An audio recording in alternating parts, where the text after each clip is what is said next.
know that procurement is crucial in achieving our society's collective vision of a strongly rooted, comfortable, and secure life in the Philippines? Hello everyone, I'm Billy Bayong. Let me show you how our Procurement Policy Board innovates, adapts, and responds to our changing needs to enhance the procurement system and help the government work for us. An efficient, transparent, and competitive procurement system connects every Filipino to vital services from the government. This can help move more people out of poverty, gain access to better education, receive quality healthcare, and enjoy economic opportunities. These yield greater trust in government institutions and bring the country closer to achieving its national development goals. The Government Procurement Policy Board focuses on simplifying various processes to produce more successful procurement that contributes to the effectiveness and efficiency of the government. The board employs strategies to identify needs and implement projects. It refines and calibrates procurement policies, adjusting to emerging trends based on needs of procuring entities. It creates ways to capacitate practitioners to better manage their procurement processes, monitor effectiveness of our procurement systems, and it adapts to the times, especially during national emergencies. The GPPB has strengthened the procurement process at the earliest stage, the planning phase. The board has issued bidding rules responsive to new laws and policies set by the government, monitored by the people. These make for an effective procurement system, responsive to the needs of the people. The GPPB, adapting, responding, innovating for nation building. To know more about procurement, visit gppb.gov.ph.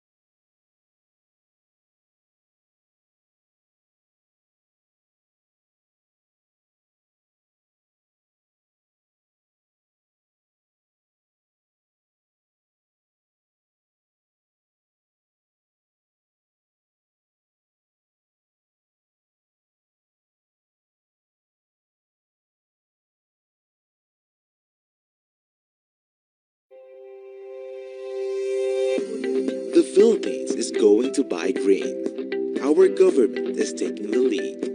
The Philippines Green Public Procurement Roadmap guides the way forward by considering local business capacities, climate, environment, health, and value for money. Our government procures thousands of items every year to serve the Filipino people. When government is the single largest buyer in a market, its procurement decisions influence the direction that businesses take. Green public procurement is about buying products which are low carbon, are healthier, avoid harmful chemicals, and are manufactured through cleaner processes. They are efficient to use and consume less energy and water. At the end of life, precious materials are recycled. GPP reduces the pressure on the environment. GPP is a partnership between the government and businesses. GPP opens up new, exciting, and reliable opportunities for businesses supplying green products. This in turn makes green products also affordable for private households. A first batch of 20 product categories has been prioritized for GPP, and more will be selected over time. The priority common supplies and equipment products are multi-copy paper, toilet paper, record books, cleaners, chairs, disinfectant sprays, trash bags, liquid hand soap, detergent powder, and LED lights and bulbs. The priority non-common supplies and equipment products are computer and laptop monitors, air conditioners, fridge fridges and freezers, copiers, paints and varnishes, food and catering services, training hotels and facilities, toilets and urinals, and textiles such as uniforms and work clothes. The well-established public procurement processes in the Philippines, such as the PhilJobs, will ensure fairness, transparency, and open competition for the green venture. Everyone can become an active consumer of green products, which save energy and water, are not harmful for health and climate, and which are recyclable.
A pleasant morning, everyone. Before we start, may I ask our Zoom participants to please give us a quick thumbs up if you can hear me crystal clear.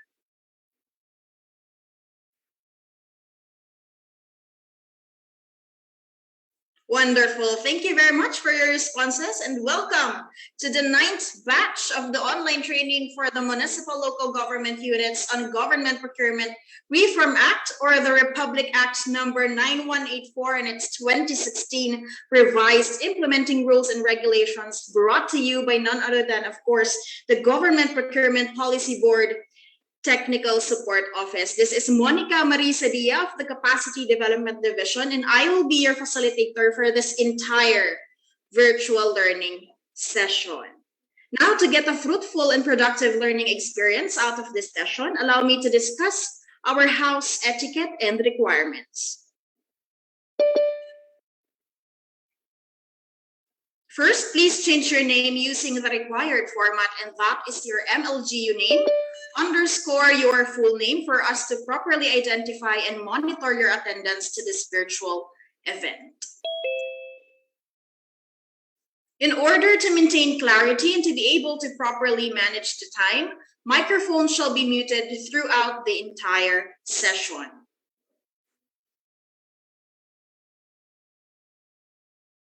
Please also be informed that this virtual event is being recorded and is simultaneously being broadcasted live in our official Facebook page.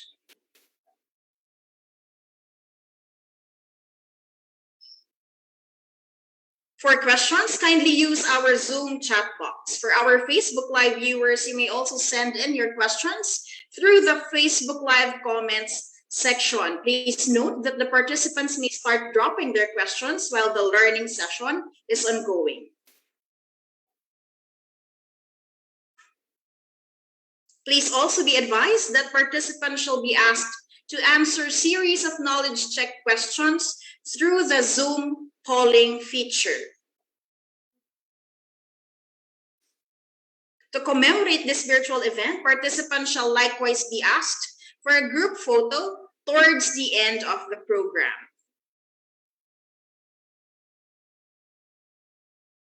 Now, if you are experiencing technical difficulties, please let us know through the Zoom chat box, and a member of our technical team will directly coordinate with you to address your concerns.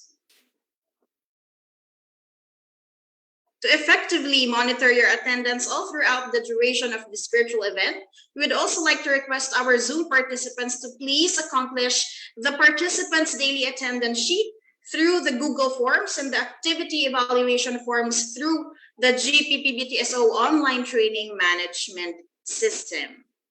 And finally, we would like to inform everyone that GPPBTSO is already on social media. So to be updated with the latest issuances and events of the GPPBTSO, all you have to do is like our official Facebook page, subscribe to our YouTube channel, and follow us to our Twitter account at Government Procurement PH. At this juncture, let us formally begin by singing the Philippine National Anthem, to be followed by the opening prayer.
Loving Heavenly Father God, today we thank you for giving us the opportunity to gather virtually. May you bless our today's resource speaker with knowledge to share for everyone. May you guide our participants as they learn and gain knowledge from this activity. We pray that they may be able to carry out this knowledge in their respective workplace. We also pray that you continue to empower and strengthen the GPPBTSO in conducting training initiatives such as this to capacitate our country's government practitioners for effective and successful implementation of the procurement law. We pray for our protection against the COVID and healing for everyone and for our country. These we ask in the name of your Son, Jesus Christ. Amen. Once again, a blessed Monday morning to everyone, and welcome to the 9th batch of this week-long online training for the municipal local government units on Government Procurement Reform Act, or the Republic Act number 9184 and its 2016 revised implementing rules and regulations. At this juncture, to officially commence this momentous event and welcome all of us, joining us today, the Executive Director of the Government Procurement Policy Board Technical Support Office. Please welcome, ladies and gentlemen, Attorney Rowena Candes Ruiz. Good morning to everybody. Welcome to the first batch of the 10 batches of our online training for MLGUs this year. As some of you might know, we started and we launched this program last 2018, about 2 years ago. It was very successful. It was replicated in 2019, but as we all grapple with the COVID-19 pandemic in 2020, it became difficult, not only for the GPPB Technical Support Office, but for the entire government, and for that matter, for the entire world. But that didn't really stop us, particularly our CDD training team. We have really worked towards making sure that we would have business continuity despite the pandemic. That's why as early as in April of 2020, we already launched our first online training on government procurement and other rules and other reforms and measures that the board has implemented and the TSO also has implemented to make sure that we would have business continuity in government procurement. Kaya I'm very, very happy and proud to share with you that as of April, since April rather of last year, until June of this year, we've already had 61 online trainings conducted, covering 146 institutions all over the country. That would include civil society organizations as well as private sector organizations. We also have already, as of June 30, 2021, around 10,000 participants from our online training. Hindi pa po kayo kasama doon. And because we have also launched last year our social media pages, we've already had more than 250,000, a quarter of a million Facebook views na po on our online trainings posted and broadcasted on Facebook. Kasama din po ang training na ito. We are actually broadcasting this live on Facebook. So for this year, it would be a little bit different because it's online, but it doesn't really mean that the learning would be different or the learning would be minimal, because we want you to be able to really participate as well, in terms of asking questions, in terms of challenging our resource persons. No, with the situations or instances you have in mind, or perhaps you've experienced already in your procurement practice.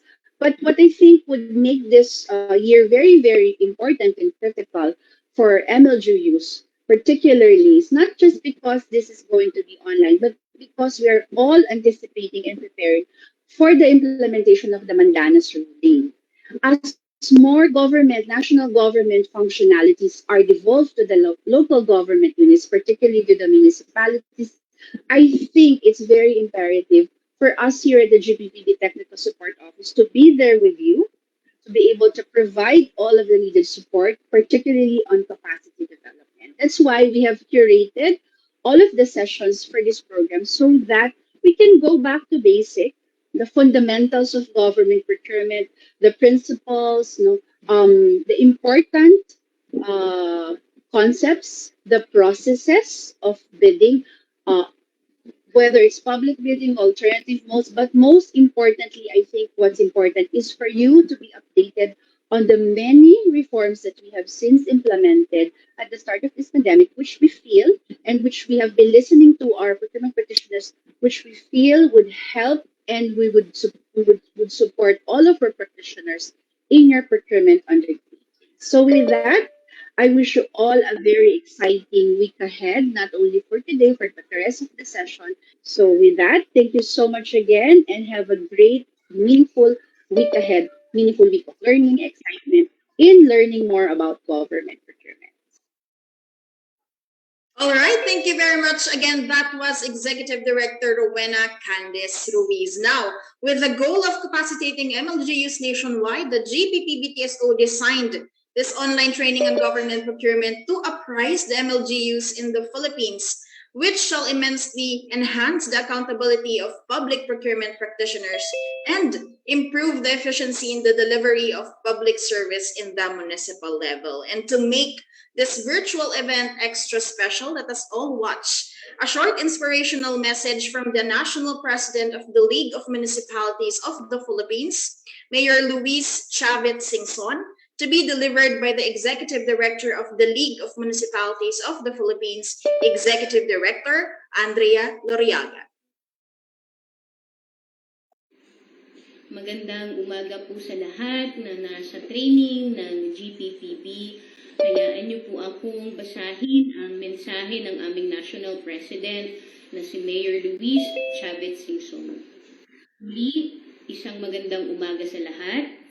Una ay nagpapasalamat kami sa Government Procurement Policy Board, sa inyong Technical Support Office, sa inyong walang kapagurang pagpupursigi para sa dagdag na kaalaman para sa ating mga kawanda ng training na ito. Sa loob ng 5 araw, napakarami nating matututunan. Pwede itong refresher at pandagdag sa kaalaman ng matatagal na sa gobyerno. At pangmulat naman sa mga bagong kawani ng mga LGUs. Sa inyo pong lahat, maging makabuluhan nawa ang inyong pagsali sa training na ito. Kailangan na kailangan ng ating pamahalaan ang inyong tulong at serbisyo. Sama-sama tayo para makaahon sa krisis na ito. Muli, sa aming National President na si Mayor Luis Chavez Singson. Maraming salamat po at mabuhay po tayong lahat. All right, that was the Executive Director of the League of Municipalities of the Philippines, Executive Director, Andrea Loriaga.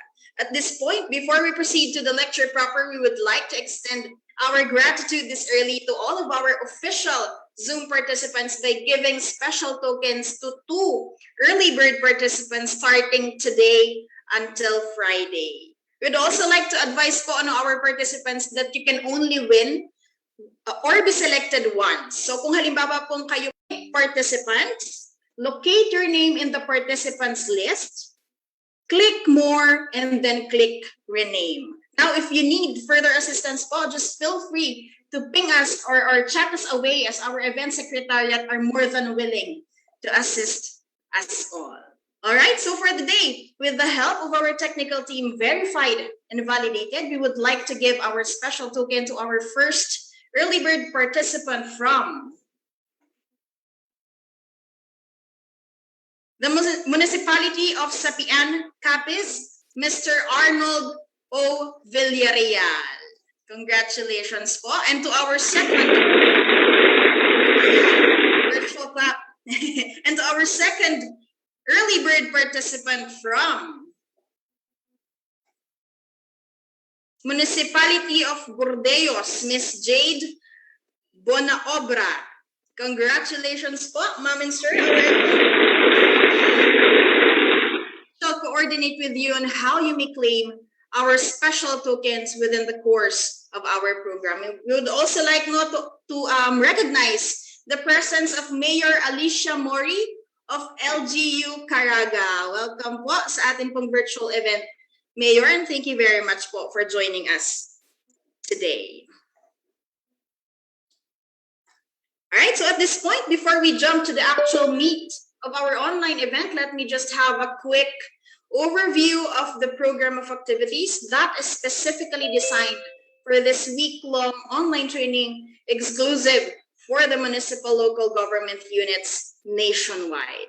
And with that, for today's learning session, we shall be having a full session on Government Procurement 101 and another full session on the efficient procurement measures, simplified posting and electronic submission of procurement reports, procurement updates, policies, and innovations.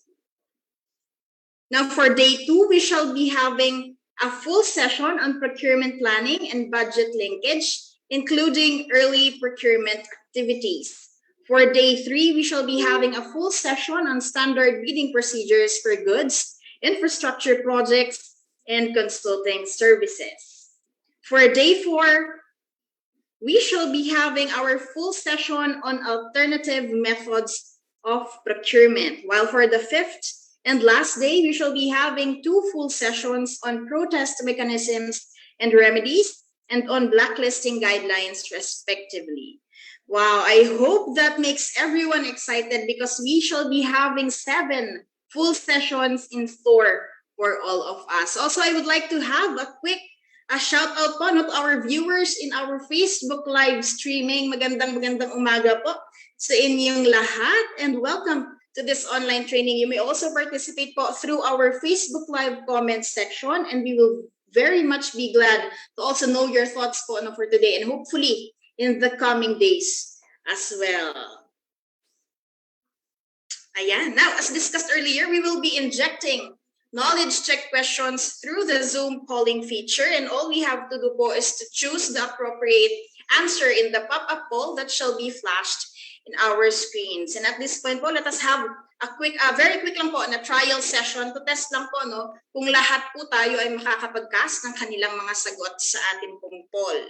And of course, to somehow check on our participants because 5 araw po tayo magsasama-sama po, And I do hope hindi po kayo magsawa sa akin sa entire week na ito na tayo po yung magsasama-sama. So, may I request our technical team to please flash our first trial question.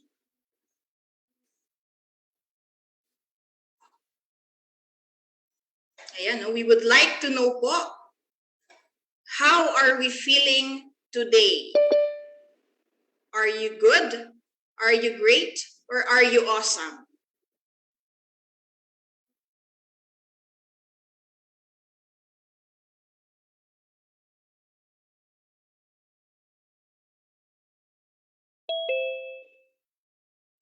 For our Facebook Live viewers, you may also let us know po through the comments section. All right, so 60, ayan. Presently, we have 29% that feels good, 60% that feels great, and 18% that feels awesome. Hopefully po, no, lahat ng ating participants will participate po in our poll questions. Alright, so I think meron pa po tayong isang question, no? We would like to know, where are we at this very moment? Let us please flash our second trial poll. Ayan, are we team office or team bahay? Ayan, meron pa rin palang team bahay. So presently kami po ay ay team office. Sa atin pong mga Facebook Live viewers, team office or team bahay, just please let us know po through the Facebook Live comment section. Alright, sa ating pong official Zoom participants, 85% po ay team office while 15% ay team bahay. Well, we hope, kahit nasaan man po tayo ngayon, we hope that you enjoy po and let us all have a very productive learning session. Alright. So I think at this point, we are all ready na po to go straight ahead with the with the actual meat of this virtual event, and that is our lecture proper. So with that, it is with great pleasure to introduce to you this session's resource speaker.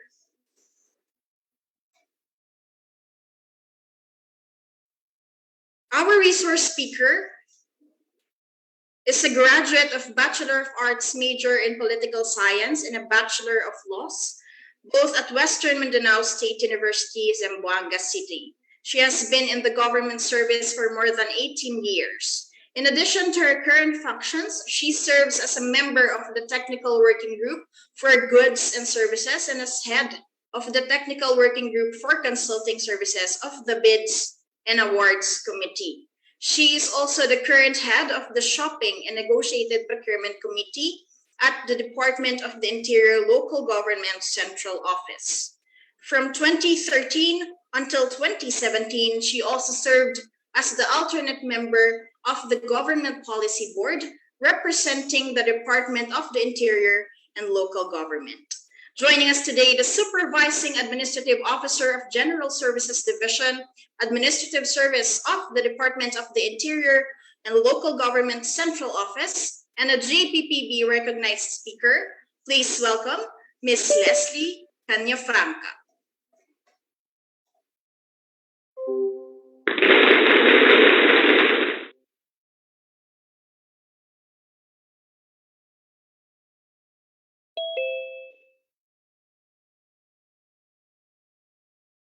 Okay. Akala ko ayaw mag-mute. Ay, ayaw mag-unmute. Okay, good morning everyone. So this is the first day of the 9th batch. So medyo isang batch na lang, matatapos na yung ating municipality lectures on about procurement. Napaka-bless po ng mga municipality na ito po yung naging project ng GPPB. Actually, mahirap kung sa ibang agency nahihirapan din silang mag-request sa dami ng mga nagre-request ng training for RA 9184. So, Ma'am Monique, mag-share lang po ako ng screen for the topic this morning. Yes, ma'am. Go ahead po.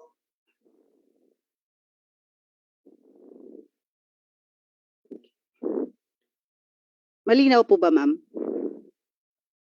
Yes, ma'am. Okay. So this morning, we're going to discuss Procurement 101. So I believe that our participants from different municipalities from Luzon, Visayas, Mindanao. So may mga iba-ibang lingwahe ang meron. Okay. This Procurement 101, when we say Procurement 101, ito talaga yung pinaka-basic natin. So, dito natin malalaman kung ano ba yung ating mga rules in the procurement. Saan po ba tayo bilong? Sabi nila, saan tayo nabibilong? So, ano yung mga functions natin? Dito natin malalaman yung ating kailangang gawin. Okay.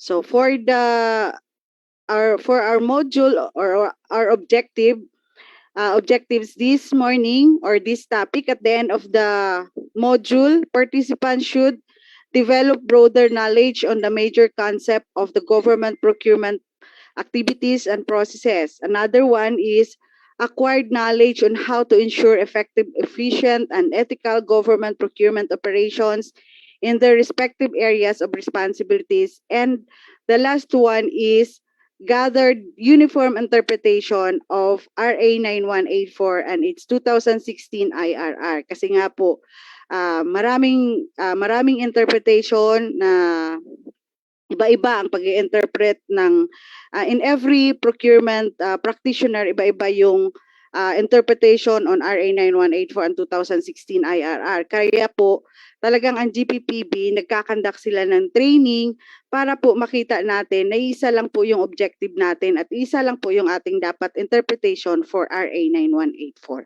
Okay.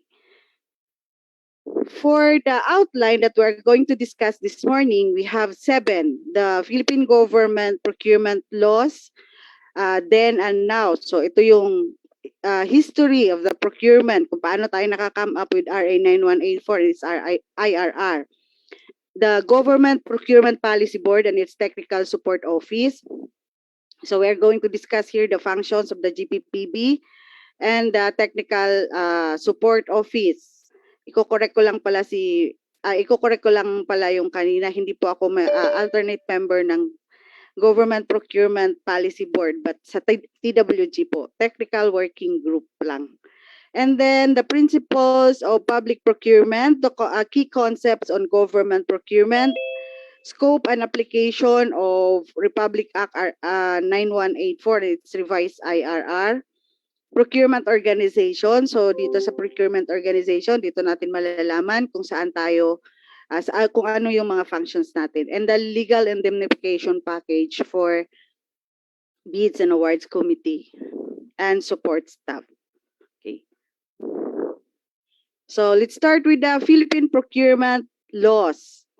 Philippine government procurement laws then and now. So ito po yung enactment of the Government Procurement Reform Act or yung tinatawag nating Republic Act number 9184. So makikita natin dito, di-discuss ko kung saan po siya nag-start.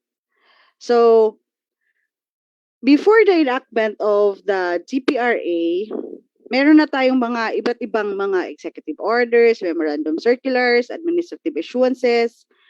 But prior to that, meron na rin tayong mga ibang issuances or ibang rules na sinusunod. So the American introduced to the Philippines public bidding. So 1900 pa lang, the United States Philippine Commission introduced the American practice of public bidding in procurement in the Philippines. So, during that time, meron na tayong contract, invitation to bid, and also we award to the lowest responsive bidder. So, there is no contract entered without the public bidding. So, before pa lang, pinapractice na natin yung public bidding. Kaya nga lang, hindi standardized yung ating rules. Iba-iba.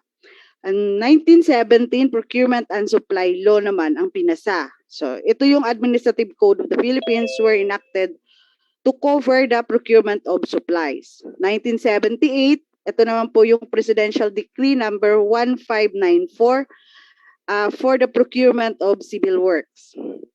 And then, 1998, ito po yung procurement of consulting services. Ang nag-issue naman nito is yung ating NEDA. 1996, procurement of goods, yung ating Executive Order 302, then 2000 Executive Order number 201 as amended by Executive Order 262. So, di ba ang dami-dami? It's over 100 different issuances and policies for the procurement of goods. Civil works, consulting services, magkaiba po yan. Pero wala tayong clear guidelines or isang batas na applicable to all. There are several fragmented laws na naging basis for the procurement. So, sometimes, kung tayo yung practitioner, malilito tayo. And besides, malilito din yung ating mga bidders. So, ano ba talaga yung, nung sumali ako doon sa isang agency, iba yung rules nila. Yung sumali naman ako dito sa isang agency, iba naman yung rules nila. So, because of that, the government decided to standardize the procurement and consolidate all applicable procurement rules, policies into one. Yun na yung ating Government Procurement Reform Act. So, on January 10, the Procurement Reform Act was enacted. So, January 10, yun yung ating pinakaunang standard, yung ating procurement rules. So, iisa, kahit saang agency ka sasali, yun pa rin yung magiging guidelines, yun yung magiging susundan nating batas for the procurement. And then, on October 8, 2003, the Implementing Rules and Regulations Part A was enacted. Bakit Part A? Kasi supposed to be may Part B siya. Kaya lang hindi natuloy ang Part A, but instead, the revised IRR na on September 2, 2009 na enact yung revised IRR. Dito sa revised IRR, ito yung IRR that covers locally funded at saka locally funded at saka yung foreign funded. So wala na yung Part A. Supposed to be may Part A tayo. Pero ni-revise nila into 2.1 na covers locally and internationally funded or foreign funded. And then, since marami pa ring mga gray areas, marami pang kailangan nating i-address under our revised IRR kasi meron pa rin talaga tayong mga batas na hindi masyadong maliwanag. So, 2016, on October 28, 2016, the revised IRR was enacted. So dito na yung hinimay-himay talaga, isa-isa kung ano yung mga applicable rules, ano yung ating mga policies, existing policies, sinama na po dito. However, mapapansin nyo na hindi pa rin sapat. Kasi di ba every now and then, kailangan nating i-address yung ating procurement. So hindi na based kung ano yung current situation natin.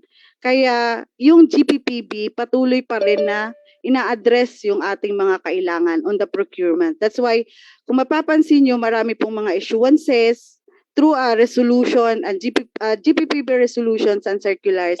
Yun yung mga updates po na sinasama po dito sa revised IRR. So, pag meron tayong mga doubts or hindi tayo sigurado doon sa ating mga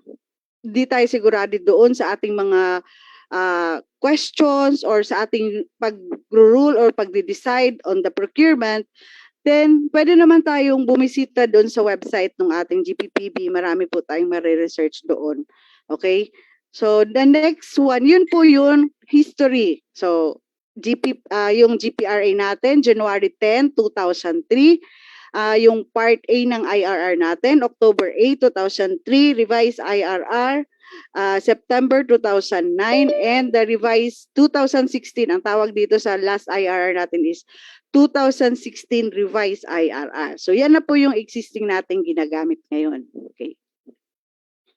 So, dito tayo sa development of GPRA. So, makikita natin kung ano yung mga challenges, kung ano naman po yung magiging solution natin brought on the challenges. Okay, nagagalaw.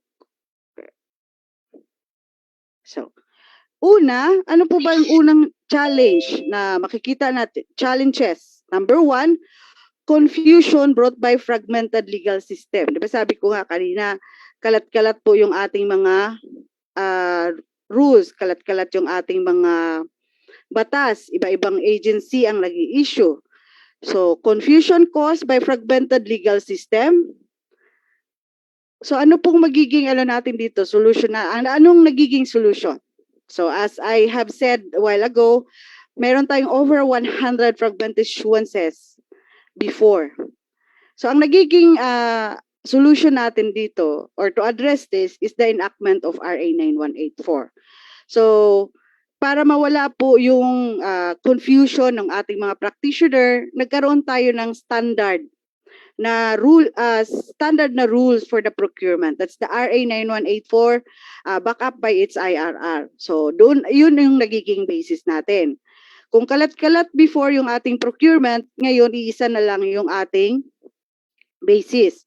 So, hindi ka na pupunta, kailangan ito yung i-research mo kasi nandyan na siya lahat. Makikita na nga natin lahat, halos lahat ng kailangan natin sa website lang ng GPPB. Nandun na yung ating, kung gusto nyo mag-research ng wala kayong copy ng RA 9184, pwede nyo ma-check doon. Or you can even download na yung RA 9184 at saka yung IRR natin.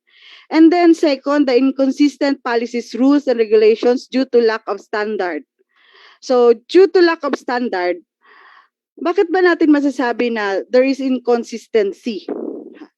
Because yung procurement rules nga natin before issued by different offices.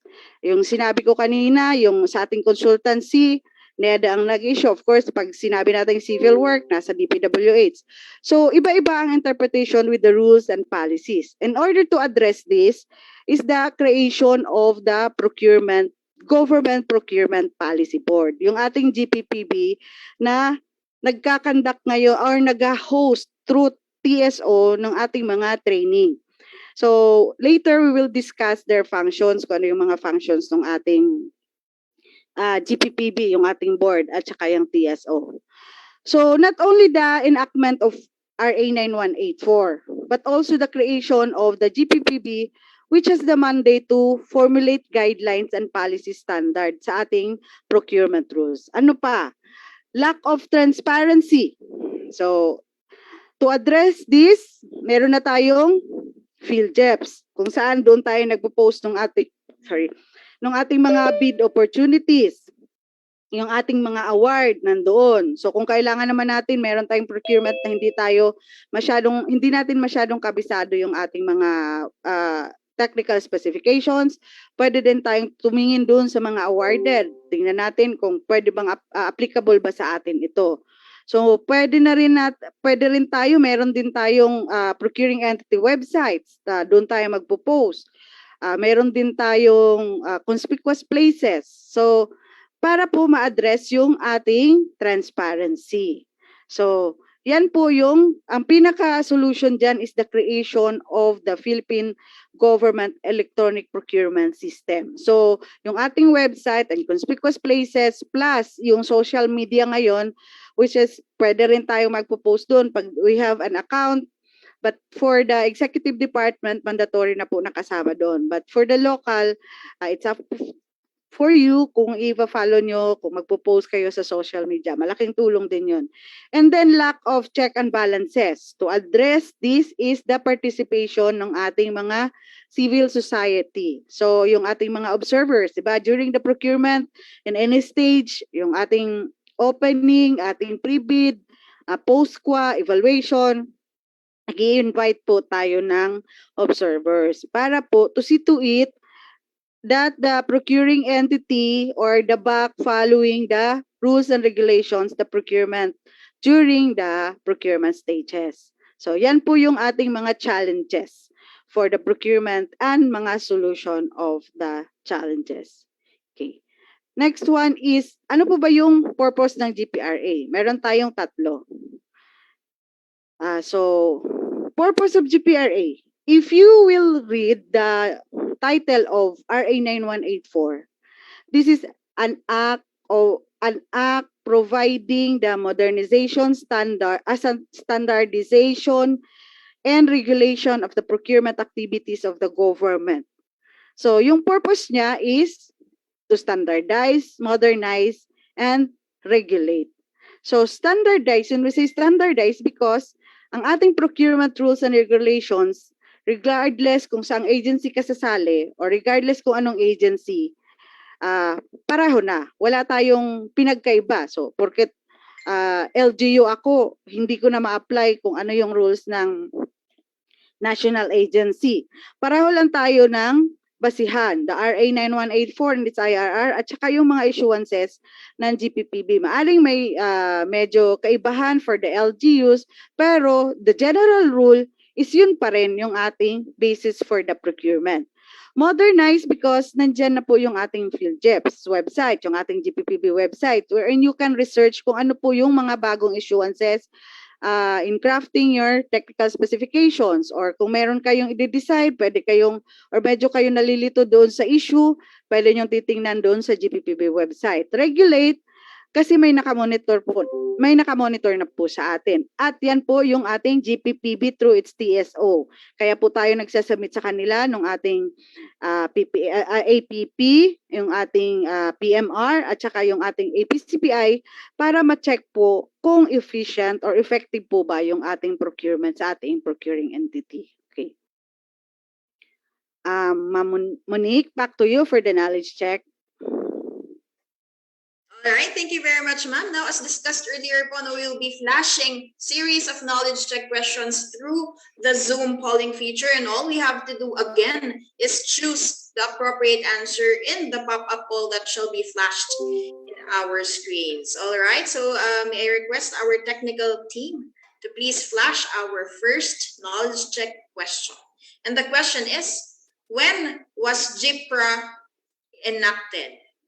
Letter A, January 10, 2003. Letter B, January 10, 2004. Or letter C, January 10, 2005.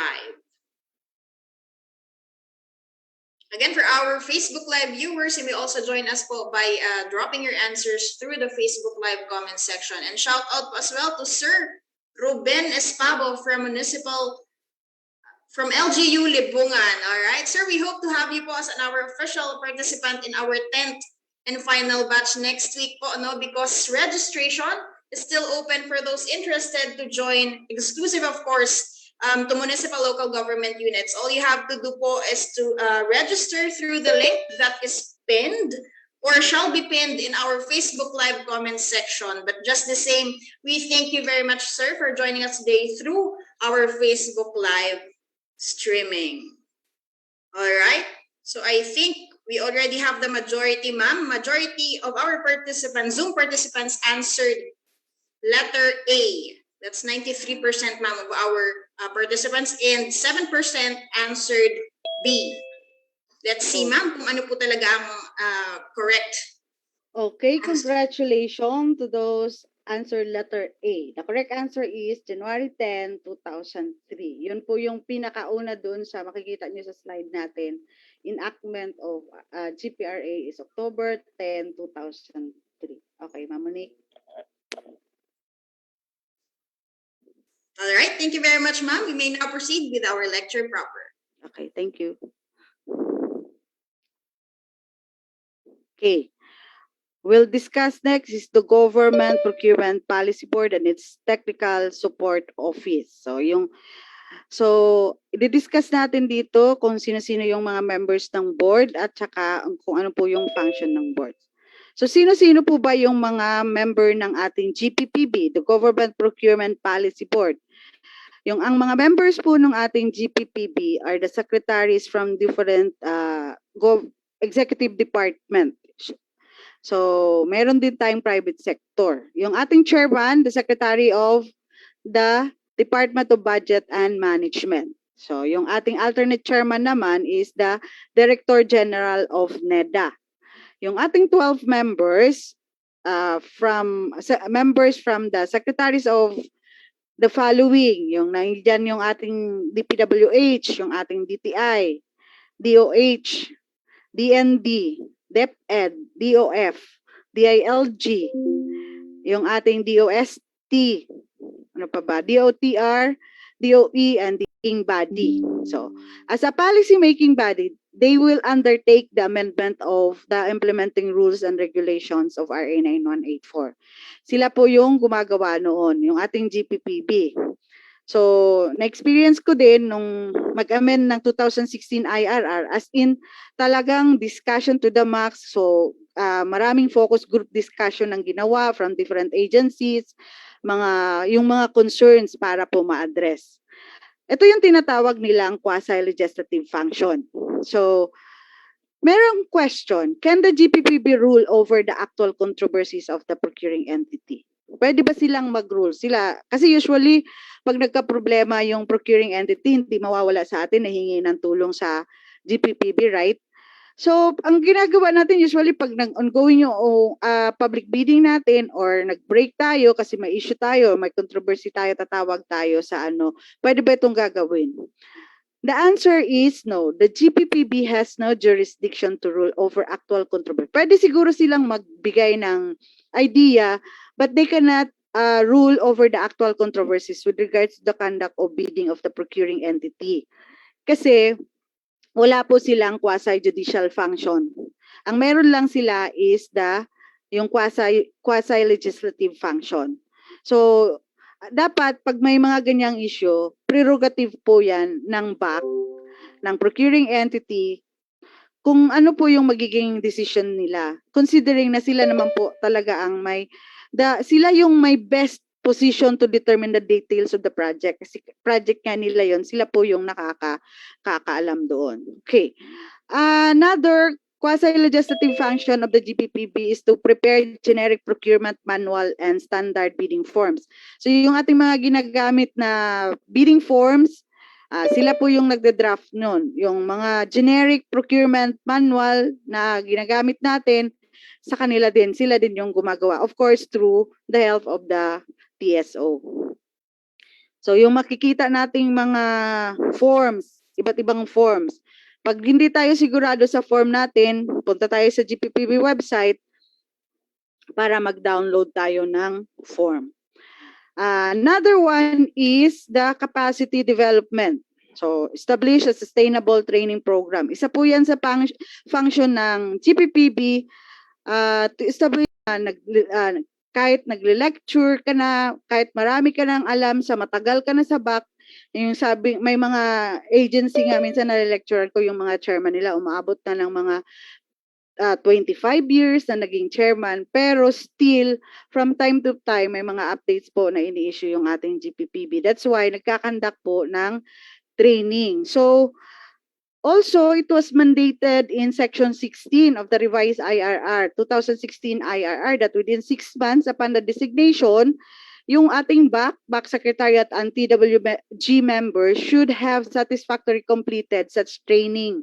Katulad nitong ginagawa natin, so kung member ka ng BAC, TWG, or Secretariat, na-comply nyo na po yung training na ang nakalagay kasi conducted, authorized or accredited by the GPPB through its technical support office. So kung conducted, ito yung sample. Ang GPPB po mismo, ang GPPB TSO ang nag-conduct nito.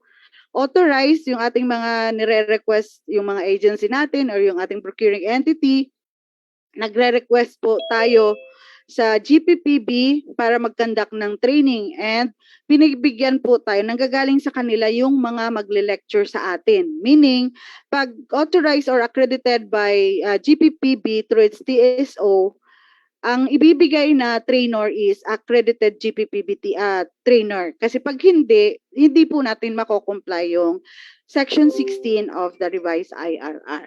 So, okay. And then, next one is the monitoring. Another function of the GPPB is to monitor the implementation of the procurement laws and its IRR. So dito, they will see if the procurement procedures is properly implemented by the procuring entity. So, tinitingnan nila, paano ba nila matingnan? Kaya po tayo nagsasabit, ulitin ko, nagsasabit ng APP, PMR, at saka APCPI, kasi doon pag pag kinumpara yon, makikita po yung mga result natin kung efficient or effective ba yung procurement ng procuring entity. Doon nila makikita kung nag-comply ba yung procuring entity on time based on their timeline doon sa naka-indicate sa APP or not. So, ito yung mga functions ng ating GPPB. Okay. For the TSO naman, ang function ng ating GPPB TSO provides support in the performance of the duties and responsibilities of the GPPB, particularly in spearheading the implementation of public procurement reform initiatives in the Philippines. So, since the GPPB is composed of secretaries of different agencies of the executive branch, mga cabinet members po yung ating mga members ng GPPB, syempre hindi mo naman ma-expect na matutukan nila lahat ng trabaho dito. Kasi busy po yung mga secretaries. So they need somebody to assist them in the exercise of their function. At yan po yung ating TSO. So si TSO provides support to the GPPB in the discharge of their function. So meaning, sila yung mga working force of the GPPB members. They are the people, sinasabi natin, they are the people behind the scene. Kumbaga sila yung gumagawa, sila yung nagde-draft ng lahat ng mga issuances. And of course, syempre subject to the approval of the GPPB.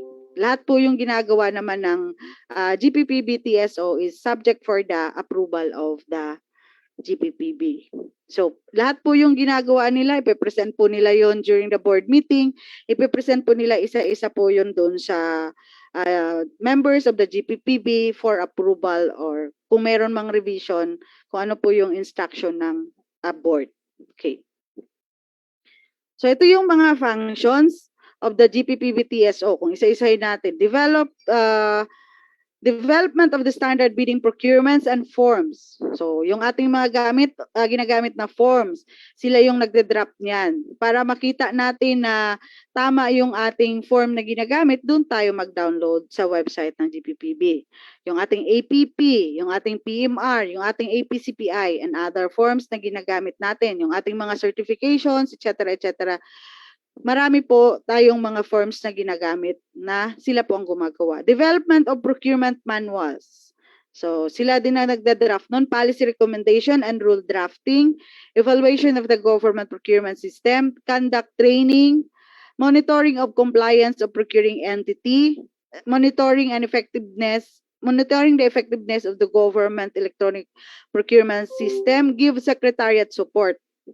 Give secretariat support kasi nga during the board meeting sila po yung nagde-draft nag-take down notes, gumagawa ng minutes, nag-a-assist sa board meeting of the GPPB and evaluate the government procurement system. So, yan yung mga functions kung isa-isahin natin ng GPPB TSO. Medyo marami sila talagang ginagawa.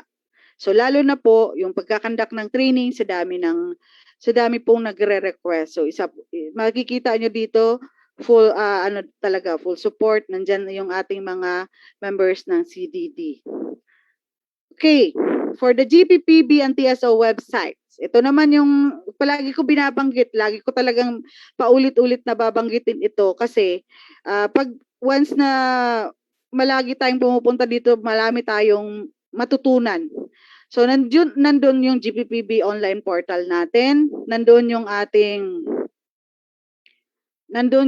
online blacklisting portal, online training management, the PBD builders, the APP, yung ating PMR, and other references, yung ating resolution, circulars, yung ating RA 9184, PBDs, forms, and etc. Meron din doong frequently asked questions. So, basa-basa lang tayo doon sa frequently asked question. Kung minsan na-apply na rin natin sa ating procurement. So, punta lang tayo sa www.gppb.gov.ph. Okay. Next one is the principle of public procurement. Number 1, yung ating public monitoring. So, ito yung, actually, there are 5 principles for the procurement. So number one is public monitoring. Ano po ba pag sinasabi nating public monitoring? It involves the monitoring of the procurement process and the implementation of the awarded contract. So hindi lang doon during the monitoring, yung monitoring natin hindi lang mag-stop doon sa procurement process. So ano po ba yung procurement process natin? From posting, tapos pre-bid, opening, evaluation, post-qua, award. Hindi po nag-i-stop doon. Hanggang implementation of the awarded contract. When we say implementation of the awarded contract, kung goods yan, yung pag-deliver ng goods, pag services naman yan, hanggang matatapos, imo-monitor mo hanggang matatapos yung service na pre-procure mo. So, the public can monitor the procurement of the procuring entities. Paano ba nila mamomonitor yun? Nakapost po yun sa PhilJeps, yung ating bidding opportunities at saka sa ating procurement entity website. So, since doon tayo nagpo-post ng ating mga requirements, yung ating APP, especially for the website, procuring entity website, doon tayo nagpo-post ng ating PMR, APCPI. So, makikita nila doon kung ano yung mga procurement ng isang procuring entity. At doon, based doon sa mga procurement na nakapost for procurement, ano po ba yung mga na-award or na-implement na doon? So, isa po doon, since we are spending yung public funds, sabi nga nila taxpayers' money. So, syempre, pag taxpayers' money yan, interesado din, marami ding interesado na public to check, to also increase the transparency of the procurement. Kasi, pag sinabi kasi nating procurement, dapat open ka, wala kang tinatago. Lahat ng procedure mo makikita. Kumbaga, nakapublish. So, ito yung procurement ko, nakapublish. Ito yung ito yung nananalo, ito yung award, ito yung bidder na nanalo. So, ipopost mo lahat yun. Magkano yung contract award, etc. etc. Nakapost po yan para magiging transparent tayo at makikita anong ating public. The second one is accountability. When we say accountability, automatic yan papasok sa utak natin. Oy, back members ako, TWG ako, whatever na ginagawa ko dito sa procurement is accountable ako. So, yun yung accountability na sinasabi. But take note that merong system of accountability in procurement where both public officials directly or indirectly involved in the procurement process as well as in the implementation of the procurement contracts and private parties that deal with the GOP are kung warranted by circumstances, maaaring maimbestigahan pag may nagawang mali and be held liable of their action. Meaning, hindi lang yung back members, yung ating mga officials or government officials involved in the procurement, but also private parties that involved in the procurement. Pwede ring magiging accountable. Okay. Next one is competitiveness. Competitiveness, pag may say competitiveness, this is to give equal opportunity to na ilan lang ang pwedeng magpa-participate, mawawala po yung idea ng competitiveness. So, yung ano kasi ng competitiveness is to give equal opportunity to all eligible bidders in order to ensure competitiveness, to guarantee equitable and fair grounds for competition among bidders, and to guarantee that no single bidder influence the outcome of the bidding. Kasi pag pumasok na yan, meron ng parang usapan, ako mananalo nito, or may isang single bidder na mag-influence dun sa outcome of the bidding, mawawala na yung ating principle of competitiveness. Then the next one is transparency. So in this principle, the procuring entity must ensure that all their procurement projects, process, and in the implementation of the procurement contract must be transparent. So, ang kailangan natin dito para makita na transparent tayo, posting. So, wider dissemination of bid opportunities and participation of pertinent non-government organization. So, yung ating wider dissemination, magpo-post tayo sa PhilJeps, yung ating procuring entity website, conspicuous places, and social media kung gusto nyo. Pwede naman po, hindi naman hindi naman binabawalan yung ating LGUs. Kung meron kayong sariling social media, pwede rin kayo magpo-post doon para makitang transparent talaga yung inyong procurement. So, ano pa ba? Streamline process. Streamline process should be, sinasabi nating all procurement rules should be uniformly applied to all government procurement. So pag sinabi nating all government procurement, including LGU, lahat, NGAs, LGUs, SUCCs, GFIs, lahat po yan cover. So pag sinabi nating streamline, kumbaga naka-standardize, uniform yung ginagamit nating rules and regulations for the procurement. So kahit saang agency mag-participate yung ating mga bidders, ating mga suppliers, parehong rules ang ginagamit natin. Parehong, kumbaga, standardize everything. From forms na pinopost natin, ginagamit natin, pare-pareho siya, lahat. Kumbaga, maaring doon sa RFQ, yung request for quotation natin, maaring hindi siya yung forma, makikita mo sa iba't ibang agency magkaiba. Pero the content is there. The same po yung content na nakalagay doon. Kasi pare-pareho lang naman lahat ng rules on the procurement. So, yung ating bidding docs talagang manggagaling po sa GPPB yun. Hindi po magkaiba yun supposed to be. Pareho talaga sa lahat ng agency. Meaning, lahat ng rules applicable sa lahat ng government procurement or lahat ng agencies of the procurement. Okay. For the next knowledge check, Ma'am Monique. All right, thank you very much, ma'am. But before we flash our second knowledge check question, no, gentle reminder lang po again, for our Zoom participants, please register your attendance for the first day of our online training by entering your details through our participants' daily attendance Google form, which can be accessed po through the link provided by our event secretariat in our Zoom chat box. So at this point po, let us please flash our second knowledge check question.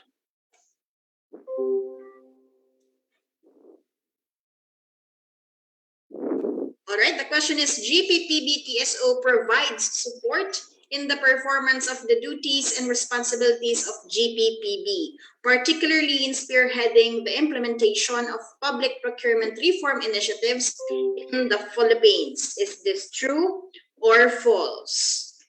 For our Facebook Live viewers, again, drop your answers in the comments section.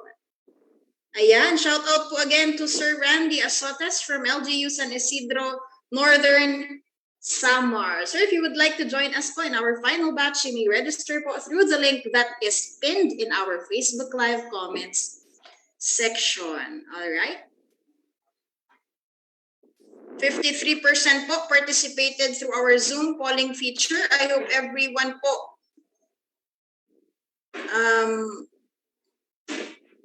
may yung iba pong hindi po nakakasagot. Are we having problems or glitches po in answering our Zoom polling feature? Please let us know po and we can assist you po accordingly. All right, ma'am, I think wow, 22/22, which is 100% po answered true. Wow, nakikinig talaga. Overwhelmed naman ako. Okay, the GPPB TSO provides support in the performance of the duties, responsibilities of GPPB, particularly in spearheading the implementation of public procurement reform initiatives in the Philippines. The answer is true. Nabanggit ko kanina, the TSO provides support to the GPPB in the discharge of their functions, meaning they are the working force. Lagi nga nating tinatawag yan, they are the people behind the scene. In summary, the GPPB TSO assists the GPPB in their quasi-legislative function, capacity development, and monitoring in the implementation of the procurement law. Okay, Ma'am Monique? All right, thank you very much po, ma'am. So I think we can now go ahead po. We may now proceed po with our lecture proper. I think, ma'am, we have 13 slides po for the next part of our lecture proper. Okay, thank So you, go ahead ma'am. po, back to you po, ma'am. Thank you. Okay, for the next topic is the key concept on government procurement. So, pag sinabi natin key concept, ito yung mga keywords na pwede nating tandaan. Actually, ito naman, meron naman talagang separate as you go along tomorrow hanggang Friday, itong mga dinidiscuss natin. Kaya passing lang ako dito kasi yung detalye nito madidiscuss sa mga susunod na araw ng inyong lecture. Okay. What is procurement? So, baka matagal na tayong practitioner. Yung pala hindi naman natin alam kung ano yung meaning ng procurement. Refers to the acquisition of goods, consulting services, and the contracting for infrastructure projects by the procuring entity. So ano-ano po ba yung category ng ating procurement? Goods, consulting services, infrastructure projects. So meron tayong tatlo. But kasama po dyan sa goods is the list of goods and real property. Yung mga list of goods natin, yung mga walang capital outlay, syempre wala tayong pangbilin pag more than 15,000, di ba? Kasi wala tayong equipment or capital outlay. So wala tayong pambayad nun, hindi tayo makaprocure. Usually, ang ginagawa is list of goods. So rental, nagre-rent lang tayo. Then the list of real property naman, this includes yung mga list ng office natin, parking, motor pool. So yan po yung ating mga procurement. Okay. So bale tatlo plus the list of goods and real property. So magiging 4 po siya. Okay. So what is goods? Ano naman po yung kasama ng goods? Ano to yung mga goods na sinasabi natin? All items, supplies, materials, and general support services. So kasama po yung support services, except consulting services and infrastructure projects which may be needed in the transaction of. Yung una, public business or government undertaking. So pag sinabi nating public businesses or government undertaking, ano po yung mga kasama doon na pwede nating i-procure? Yung ating mga equipment, furniture, stationery, and materials for construction. So another one is personal and non-personal property or contractual services. Ano po yung mga kasamahan doon? Repair and maintenance, equipment and furniture, tracking, hauling, janitorial, and security services. Then for related or analogous services, we have the list of office space. So ito yung sinasabi nating list of real property kasama dito. Media advertisement. So kasama pa rin dito sa goods, health, maintenance services, and other services essential to the operation of the procuring entity. So ito po yung ating goods. And then the next one is the infrastructure project. So what is infrastructure projects? This is the construction, improvement, rehabilitation, demolition, repair, restoration, or maintenance of. Pag meron tong lahat, construction, improvement, rehabilitation, demolition, repair, restoration, or maintenance, ang mode of procurement natin is magiging procurement natin is procurement ng infrastructure projects ng railways. Papasok dito ng railways, lighthouse and shore protection, roads and bridges, energy, power and electrification facilities, airports, seaports, sanitation and sewerage projects, IT projects. Akala ko nga dati pag IT parang yung mga mga computer, etc. So meron pa lang itong IT projects, yung ating backbone. So infra siya. Flood control projects, school buildings, irrigations, water supply, national buildings, hospital buildings, and other related construction of the government. Yan naman yung ating infrastructure project. Okay. For the consulting services, refers to services for infrastructure projects and other types of projects or activities requiring adequate external, technical, and professional expertise that are beyond the capacity of the government to undertake. So ano-ano po yung kailangan nating i-procure under consulting services? Yung ating advisory and review services, pre-investment or feasibility studies, yung ating design for our building, construction supervision, management services or technical services or studies. So kung doon sa definition kanina, makikita beyond the capacity of the government to undertake. Once sinabi natin beyond the capacity of the government of the procuring entity to undertake, meaning no employees of the procuring entity has the capacity or capability to do the project. So walang insider, ibig sabihin walang insider na may kayang gawin ito. Kasi kung merong insider na may kayang gawin ito, hindi kayo dapat nagpo-procure ng consulting services kasi magiging redundant siya. Meron naman palang marunong gumawa sa office tapos nag-procure pa kayo. Okay.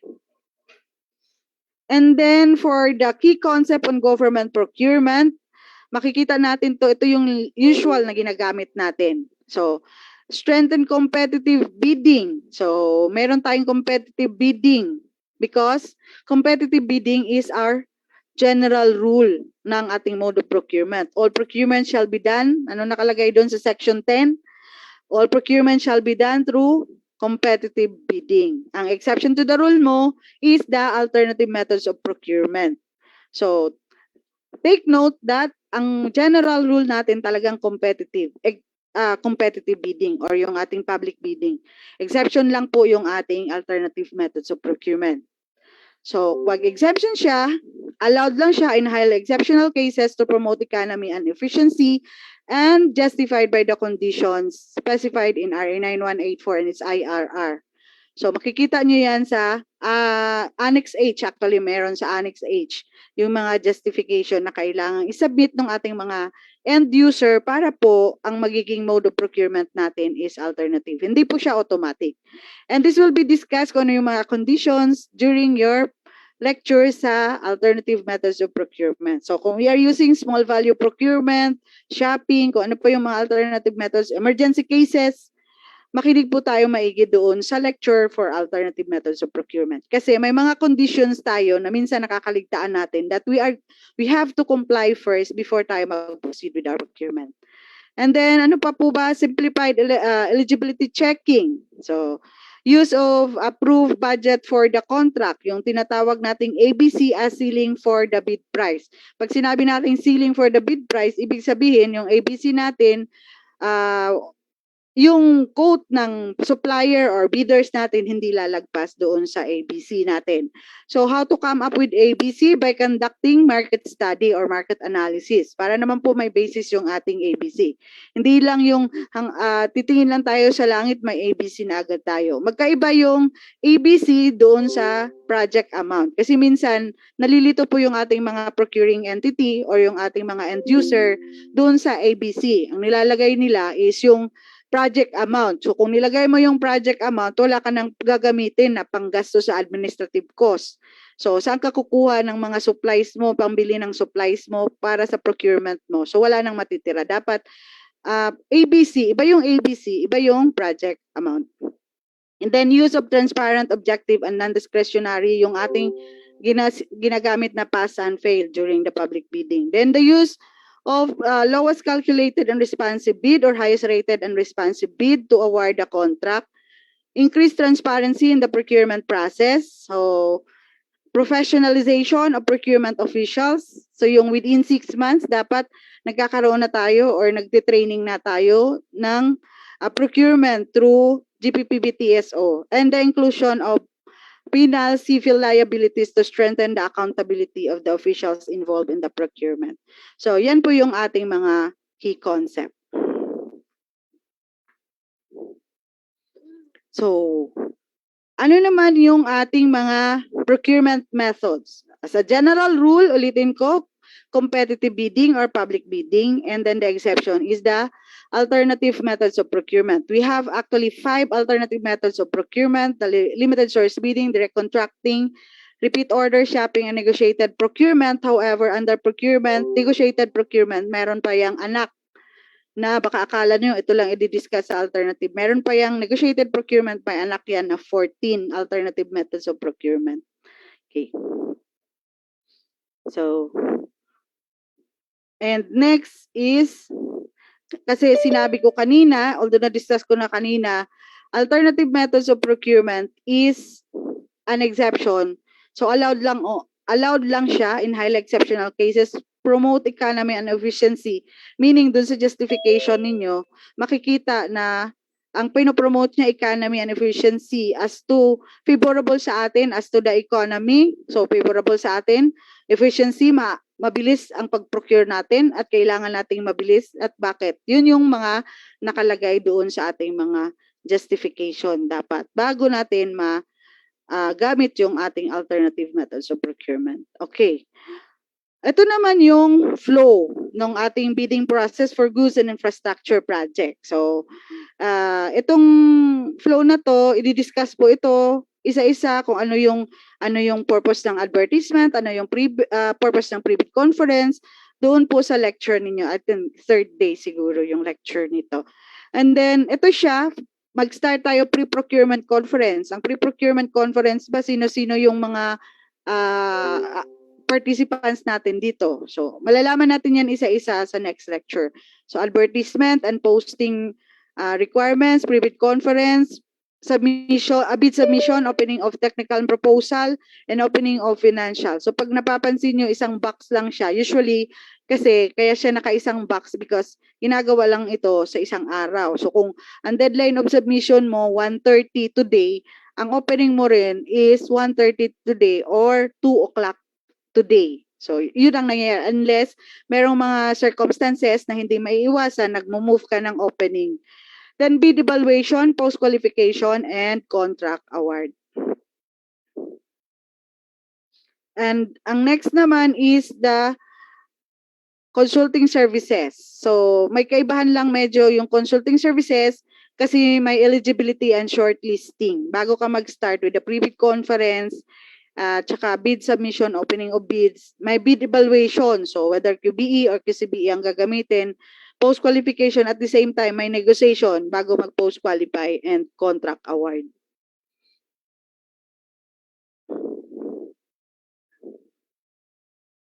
So, okay, punta na po tayo sa scope and coverage of GPRA and its 2016 implementing rules and regulations.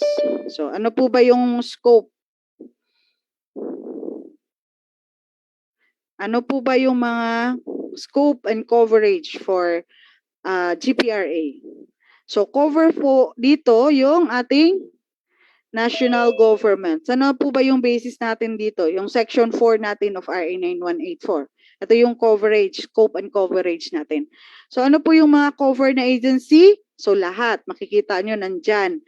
National government agencies, state universities and colleges, government financial institution, local government units, government-owned and controlled corporation. So sa ating LGUs, ating municipalities, under po doon sa local government unit.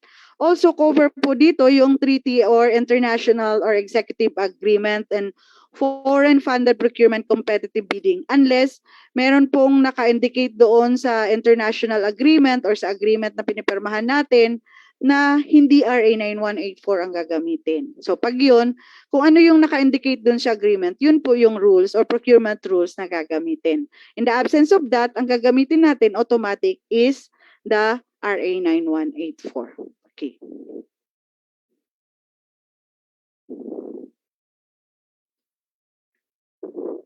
Ano po ba yung mga activities not considered as procurement undertaking under RA 9184. So, mayroon tayong foreign grants. Foreign grants covered by RA 8182. Kasi po, sinasabi natin not covered kasi may sariling batas po ito.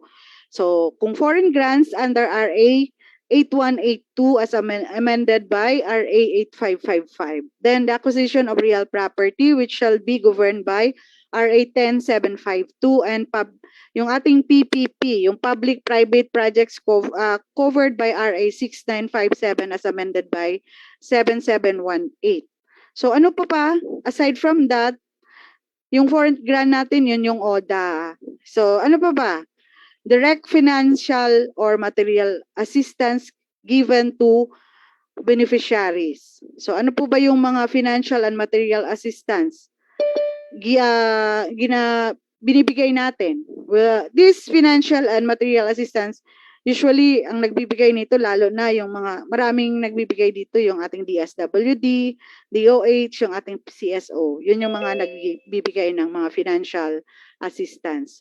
Financial and material assistance will be given directly to the individual recipient or beneficiaries to address yung kanilang mga medical, burial, transportations, and other allied assistance, which do not involve actual procurement of goods and services by the government agency.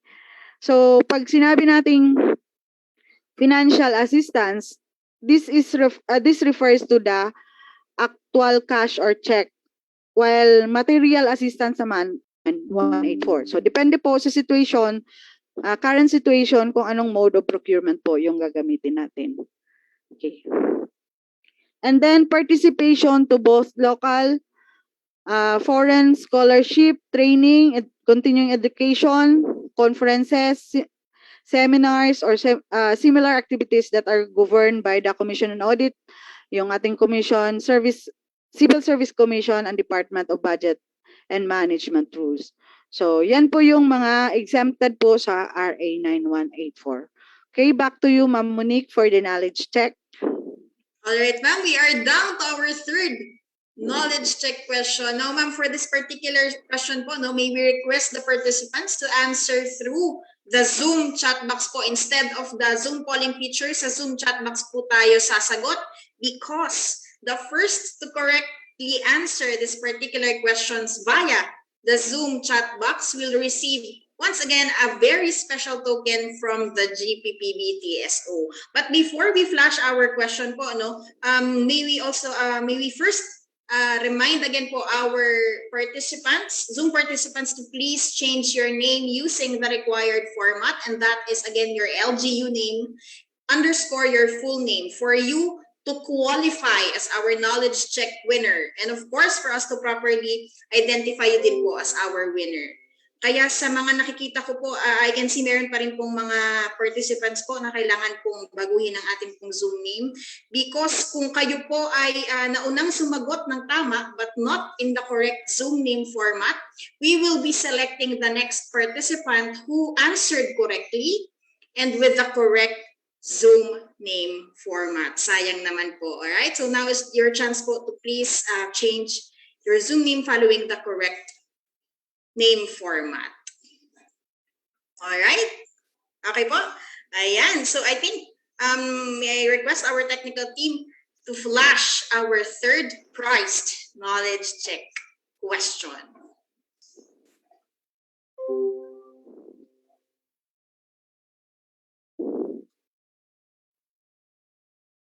Alright, the question is, procurement refers to the acquisition of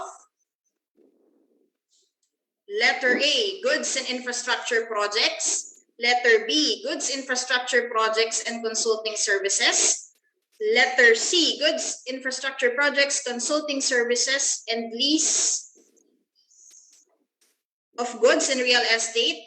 Or letter D, none of the above. Again po, kindly answer through the Zoom chat box. Sa chat box po tayo sasagot. Ayan, alright? Ayan. I can see letter C po ang sagot ng majority. Alright, ma'am. Let us now reveal the correct answer. Ano po ang tamang sagot sa ating pong prize question? Okay, the correct answer is goods, infrastructure projects, consulting services, and lease of goods and real estate. Letter C po. The correct answer is letter C. All right. So I think from what is registered in my Zoom chat box po, our winner is, hold on, may I request po the assistance of our event secretariat? Tama po ba? Hold on.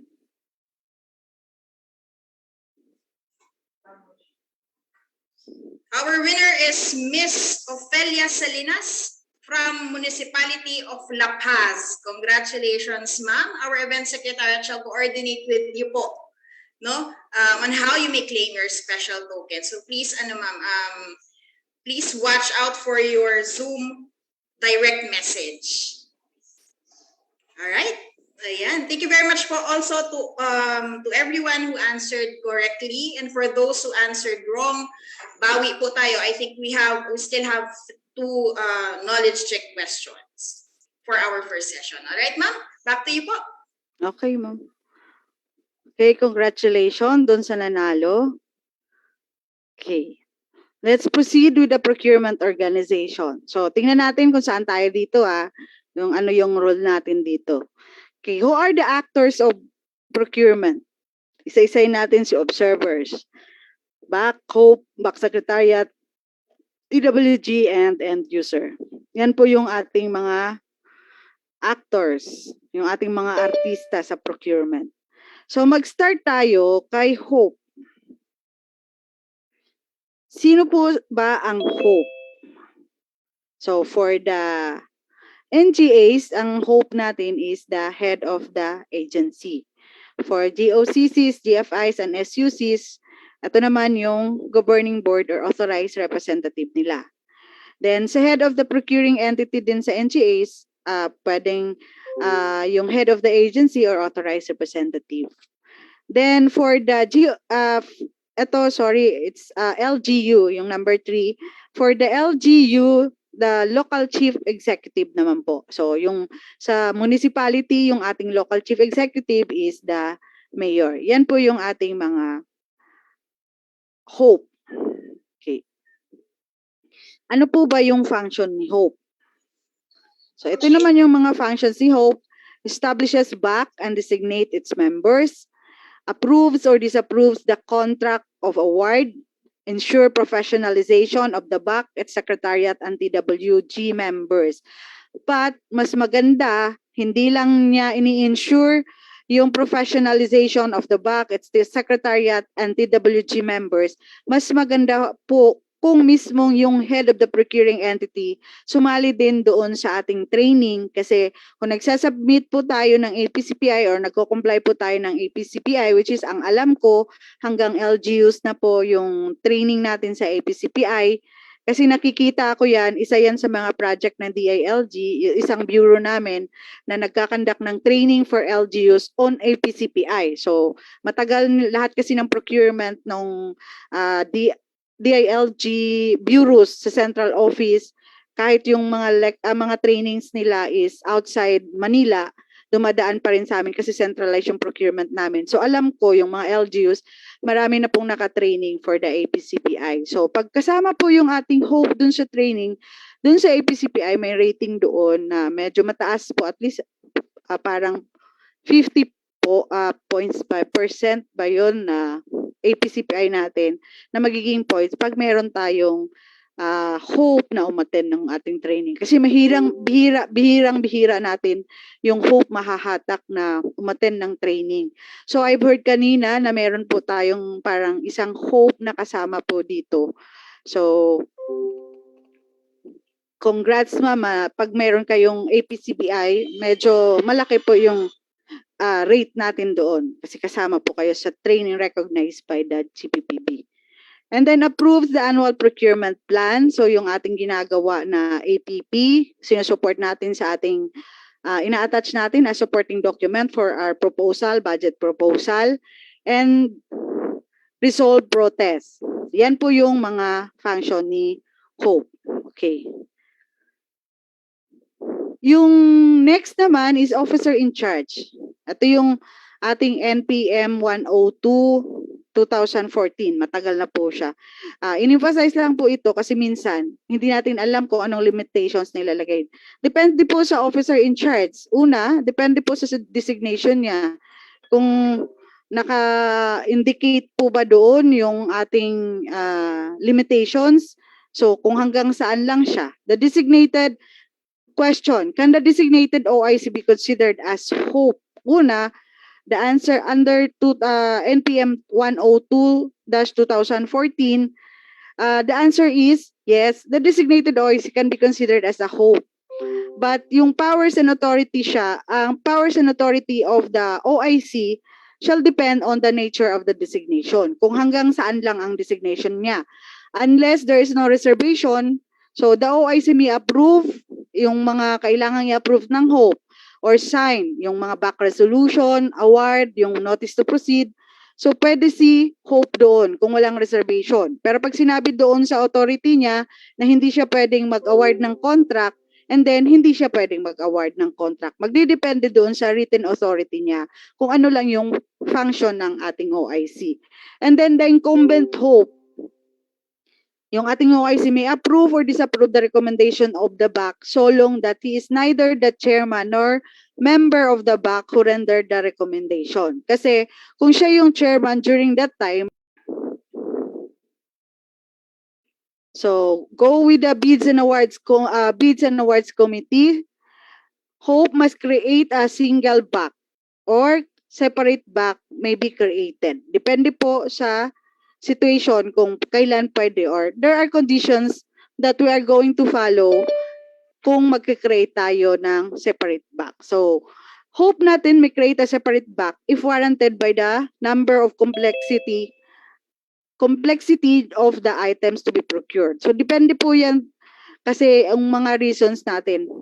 Una, kung pwede siyang mag-create kung item to be procured are complex or specialized. So kung sa tingin ng hope natin, hindi naman ito walang kakayahan or hindi yung, wag naman natin sabihin walang kakayahan. Hindi ito yung expertise ng ating mga existing back members. So kumbaga masyadong specialized or complex itong procurement. I need somebody na expert dito para magiging member ng back. So pwede siyang mag-create ng separate back. Another reason is if the single back cannot reasonably manage the procurement activities. So ano po ba yung magiging natin dito? Proof natin na hindi siya manage ng yung existing back mo hindi maka-manage ng procurement transaction. So makikita mo maraming mga delays beyond the allowable time. Pag nakita ni Hope yun, pwede siyang maka-create ng separate box. Sapat na po yun na justification na mag-create ng separate box si Hope. And if the creation is required according to the nature of the procurement. So, pag yun yung reason, pwede pong mag-create. So, yung tatlo po ang magiging pwede nating justification to create a separate back.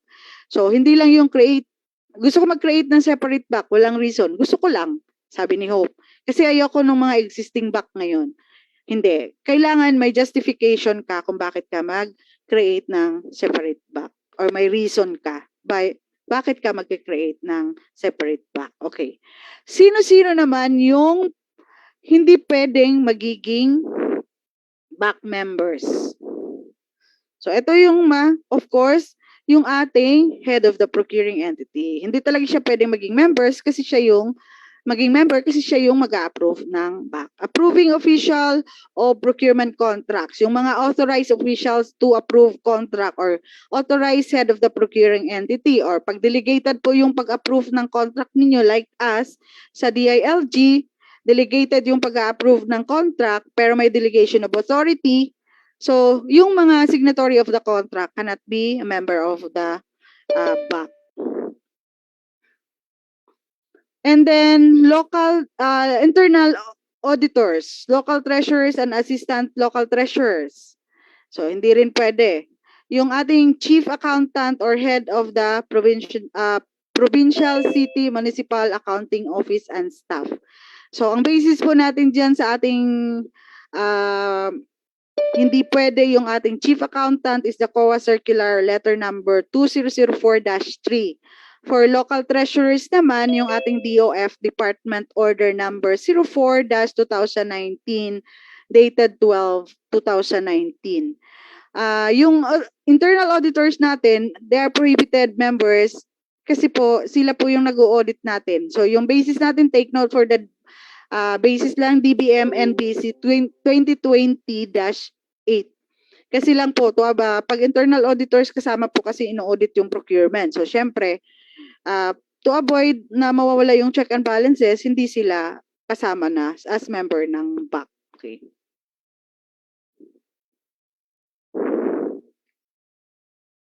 So, who are the regular members?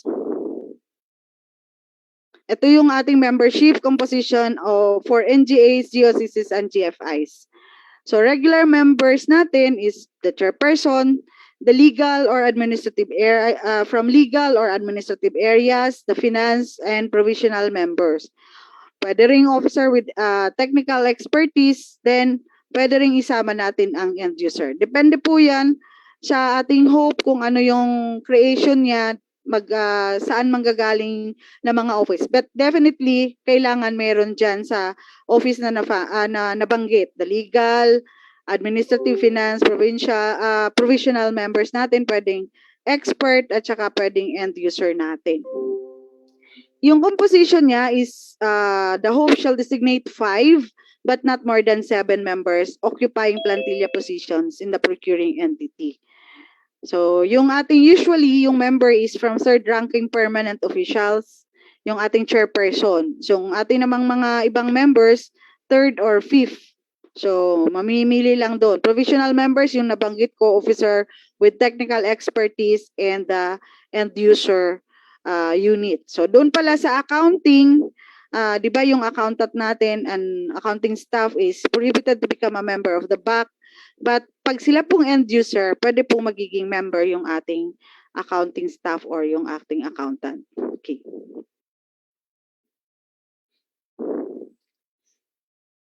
Membership and composition of LGUs. Ito naman yung applicable sa atin, sa municipalities. So, saan po manggagaling yung ating members for provinces, cities, and municipalities? Representative from the regular offices under the office of the local chief executive. So, lahat ng under sa local chief executive na mga office, pwedeng doon kumuha ng member of the BAC. Then, the end user representative. For barangays naman, 5 to 7 regular members of the sangguniang barangay, except the punong barangay. Kasi sa barangay, yung head of the procuring entity is the punong barangay. Yan yung ating mga pwedeng members of the BAC.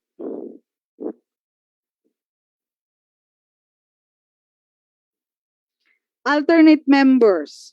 So ano po ba yung pwedeng magiging alternate members natin? Of course, yung alternate members natin, designated sila with the same qualifications as that of the original designated na members.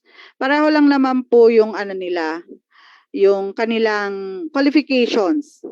Same terms as the principal. Then, presence in BAC meeting is considered for purposes of quorum that the same may be entitled to proportionate honoraria. So, for example, si alternate siya yung umattend ng pre-bid, tapos si principal siya yung umattend ng opening, so pwedeng maghati sila ng honoraria. Okay. Then, the relationship of the principal and the alternate is of co-equal nature rather than hierarchical. So, pareho sila ng responsibility as member ng BAC, whether alternate ka or principal ka. Accountability shall be limited to the respective acts and decisions. So kung ang naging controversy or ang nagiging medyo may problema is during the opening and ang nang pumasok po doon or umattend doon is the alternate, ang may accountability po doon is si alternate, hindi si principal. Then the same term as the original members. Kung ano yung term ni original, for example, ang term natin for the BAC is supposed to be 1 year. Pwede kang ma-extend pag wala pang mga panibagong BAC hanggang magkaroon ng panibagong BAC. So, yan pa rin yung BAC members natin. Pero nakalagay sa batas is 1 year, pwede siyang ma-extend hanggang wala pang designated yung head of the procuring entity. Okay. Ano naman yung mga functions? Ang mga functions ni BAC, ito yung recommend, approval, and or revision of the APP and other reports. So, ang ating BAC is recommendatory body. Hindi po si BAC talaga ang nagde-decide. Recommendatory lang po yung ating BAC. At the end of the day, ang pinaka-final say pa rin is the head of the procuring entity kasi sila po yung mag-a-approve. Then, conduct bidding process. Yun. So, pagka-conduct ng bidding process natin, sa posting, up to award of the contract, kay BAC din yan. Recommend award of contract to the head of the procuring entity or his duly authorized representative. Recommend to the HOPE or her duly authorized representative the imposition of sanctions. Conduct periodic assessment of the procurement process and procedures and creation of the technical working group. Take note, the creation of the technical working group, wala po yan kay Hope. Si BAC po yan. So, kung may department order, executive order, so kung ano man yung tawag ng order na ginagamit nyo for the creation of the technical working group, supposed to be the chairman of the Bids and Awards Committee ang magsasign doon. Pwede nyo namang ipa-concur siguro kay Hope, pero usually, ang nagpipirma for the creation of the technical working group is not the Hope kasi ang magkikreate niyan is the BAC, not the Hope. Secretariat, ang nag-create nun, si Hope. So, yan yung kaibahan ni Secretariat at saka ni TWG. So, let's go to, BAC Secretariat. So, meron ba tayong question? Meron bang maximum or minimum number of BAC Secretariat? Wala po tayong minimum number or maximum number of ng BAC Secretariat.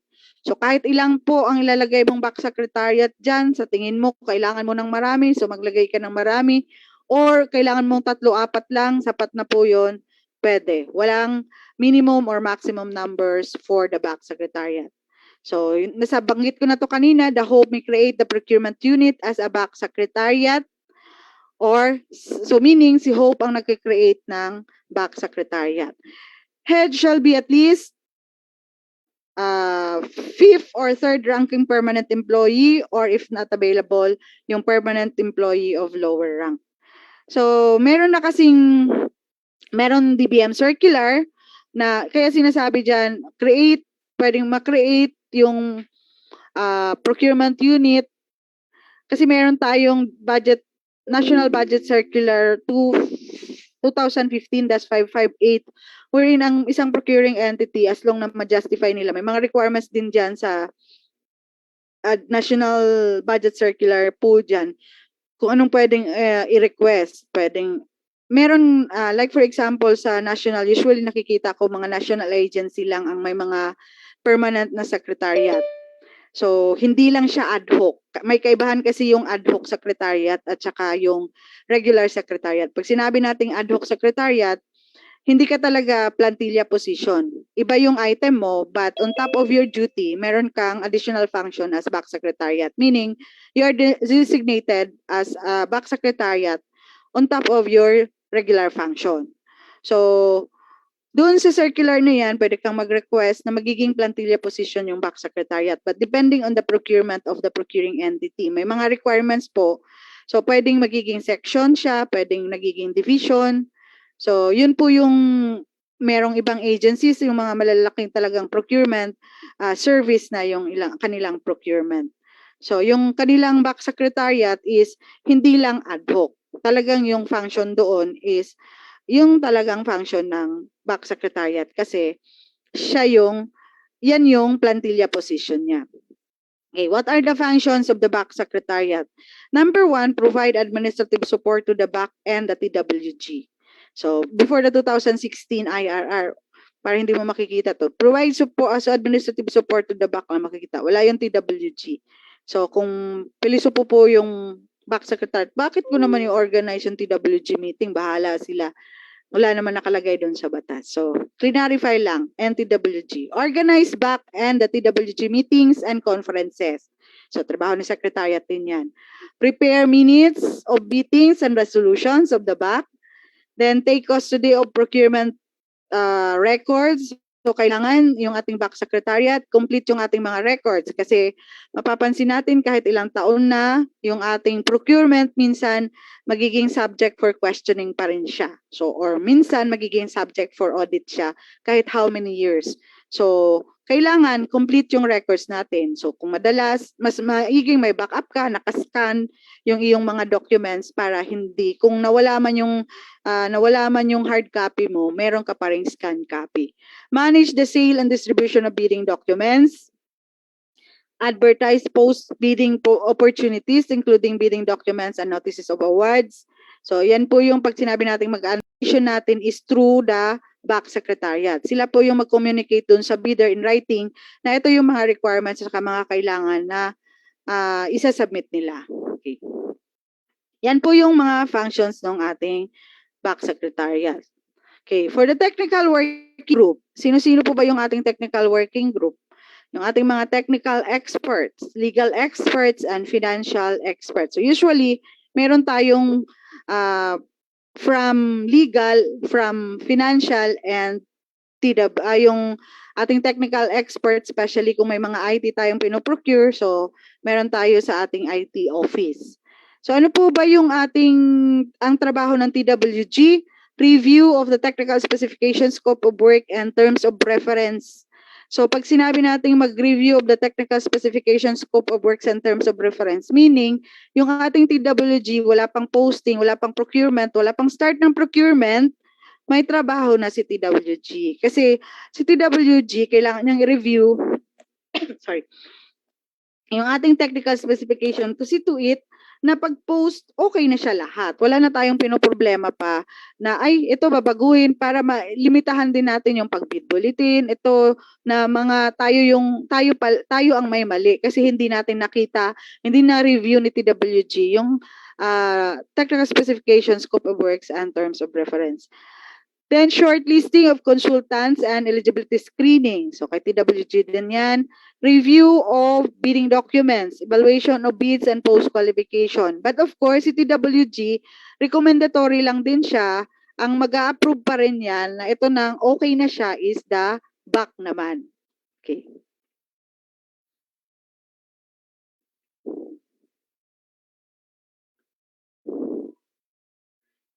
So, end user.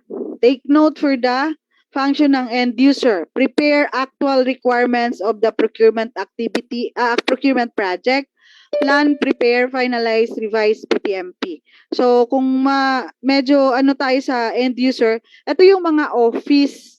Ito yung mga office na pinanggagalingan ng request ng procurement. So, sila yung may pondo, sila yung nakakaalam ng kanilang mga projects, yung kanilang mga programs and activities. So, dapat si end user ang magpe-prepare, magpaplano, and magpa-finalize ng kanilang PPMP. So, lahat po yan, yung detalye niyan, i-discuss tomorrow for the procurement planning naman. Okay, Ma'am Monique, back to you for the knowledge check. All right, so at this point po, we will be having our fourth knowledge check question, which shall be answered na po again through our Zoom polling feature. All right, so for our fourth knowledge check question, the question is, agency's internal audit service unit is prohibited in participating in the procurement procedures as members of the letter A, BAC, letter B, BAC Secretariat, letter C, Technical Working Group, or letter D, all of the above. All right? So again po, answer through the Zoom polling feature. And for our Facebook Live comments, for our Facebook Live viewers, kindly drop your answers through the Facebook Live comments section. Also po, for our Zoom participants, if you have questions, please drop them through our Zoom chat box as well, or Facebook Live comment section, as our resource speaker shall address all related questions during our open forum. All right, 45% of our Zoom participants is currently answering our Zoom polling feature. Sa iba po, kindly cast your answers na rin po through our Zoom polling feature.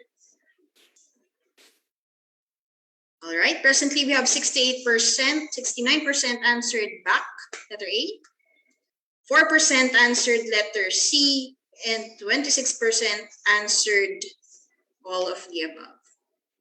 All right, ma'am, let us see po. What is the correct answer? Okay, the correct answer is all of the above. Internal auditors are prohibited as member of the BAC Secretariat and TWG. Binanggit ko po yan kanina under DBM NBC number 2020-08. Kasi po, sila po yung nag-audit sa atin. Nag-audit ng procurement. So, para pag naging member sila ng BAC, TWG, mawawala yung check and balances. Kaya hindi po, prohibited po sa government organization, mag-invite ka doon. Pero hindi mawawala yung communication natin or observer natin na from COA. Prepare, ano po ba yung function nila? Prepare and submit observation report, notified procuring entity of bid conference, preliminary examination of bids, bid evaluation, post-qualification, yung preliminary examinations natin, yung opening, yung ating opening. So, dapat nandun sila. So, isa sa function nila is to prepare report indicating their observations on the procurement activities. So, they have to submit the report to the mag-submit sila ng report to the procuring entity or to the HOPE. So, i-copy furnish nila yung GPPB and Office of the Ombudsman or Resident Ombudsman. For example, within 7 days, hindi sila nakapag-submit ng report. After each procurement activity, then it is presumed that the bidding activity conducted by the BAC followed the correct procedure. They have 7 days to submit their report. So ano-ano po ba yung mga functions ng ating observers? Eligibility checking, ano yung mga activities na dapat sila? Yung nabanggit ko, eligibility checking, so dapat i-request na natin sila doon na within 5 days before the eligibility checking, shortlisting, dapat may notice na tayo sa kanila. So before the 2016 IRR, 3 days lang po yung notice natin. But ang problema nga, minsan before daw makarating sa kanila, tapos na yung activity. So hinabaan natin within 5 days. But not necessarily na dapat 5 days lang i-follow natin. Pwede namang advance. Especially kung yung nabuo na talaga yung ang inyong plano for the procurement. So may timeline na kayo, pwede niyong ma-advance notice yung ating observer para naman hindi sila magigipit ng oras sa pag-attend. Baka naman late na nila matanggap. Or sa bagay ngayon is meron naman na tayong high-tech naman na tayo through email. So hindi na gaano yung fax, hindi na gaano yung mailing. So medyo mabilis na.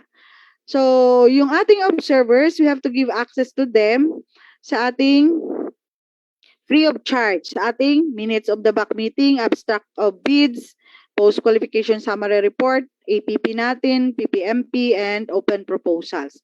Pwede natin silang, kung kailangan nila, mag-request sila to have a copy of this, pwede mo silang bigyan free of charge. Okay.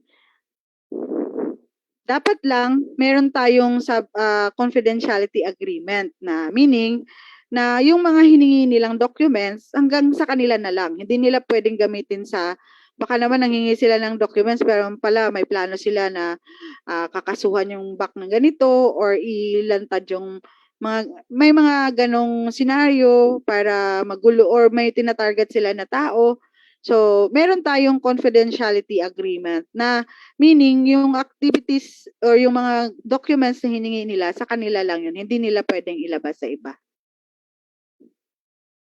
Okay. Online access to observers. Ito naman yung bago natin. Online monitoring for observers using the MPhil JEPs.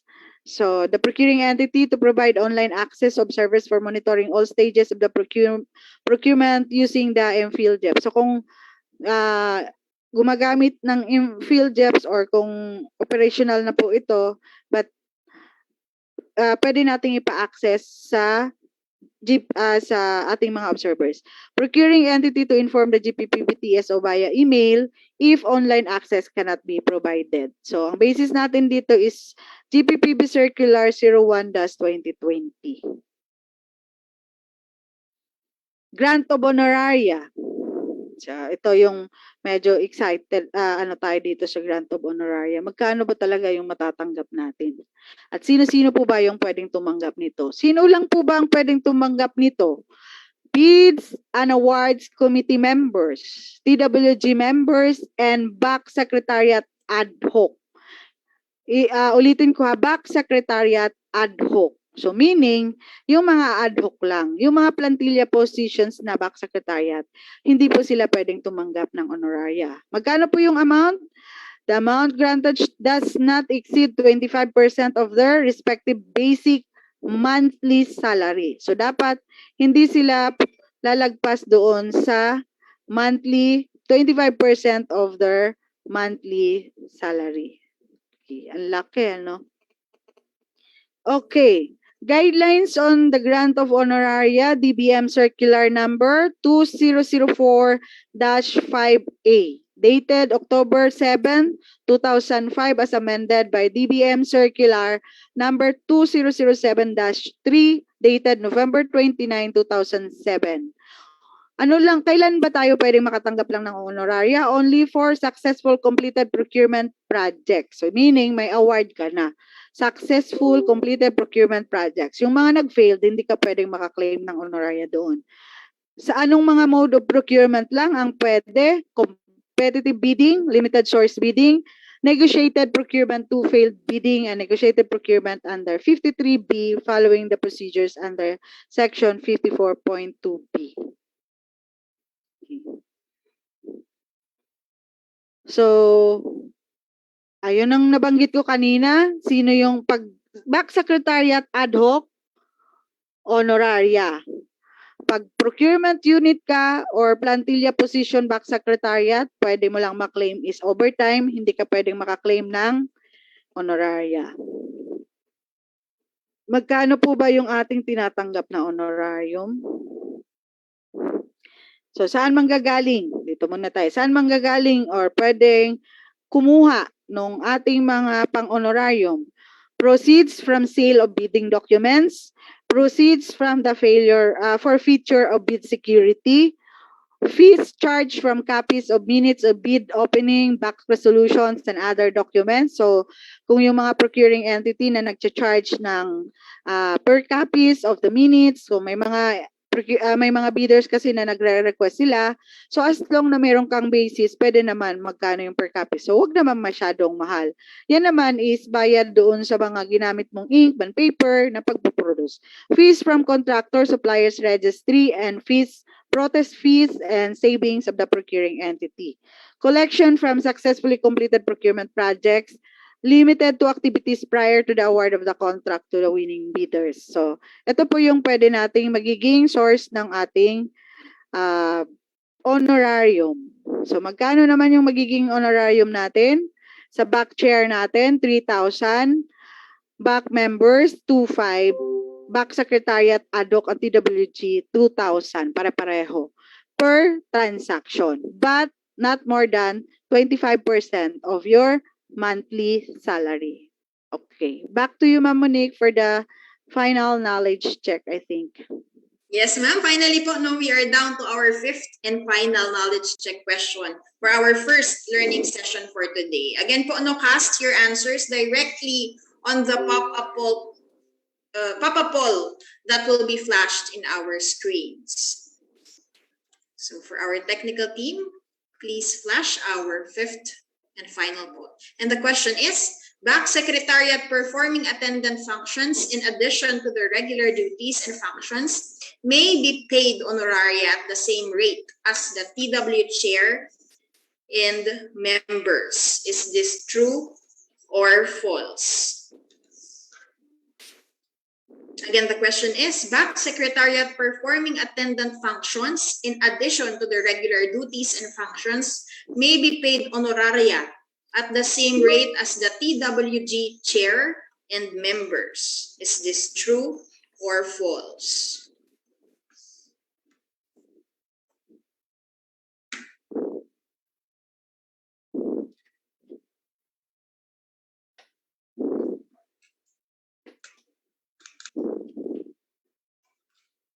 All right, 55% of our Zoom participants is already answering po our poll question. I think let us have the results.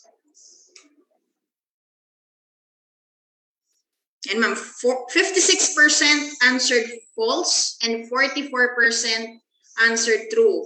While sa atin pong Zoom live streaming naman, ma'am, true po ang majority na answer. Okay. Mas marami pala nakinig sa sa ating Facebook. The answer is true. Kaya nga nilinaw ko kanina, pag ad hoc, meaning on top of their duties, pwede silang mag-claim ng honoraria.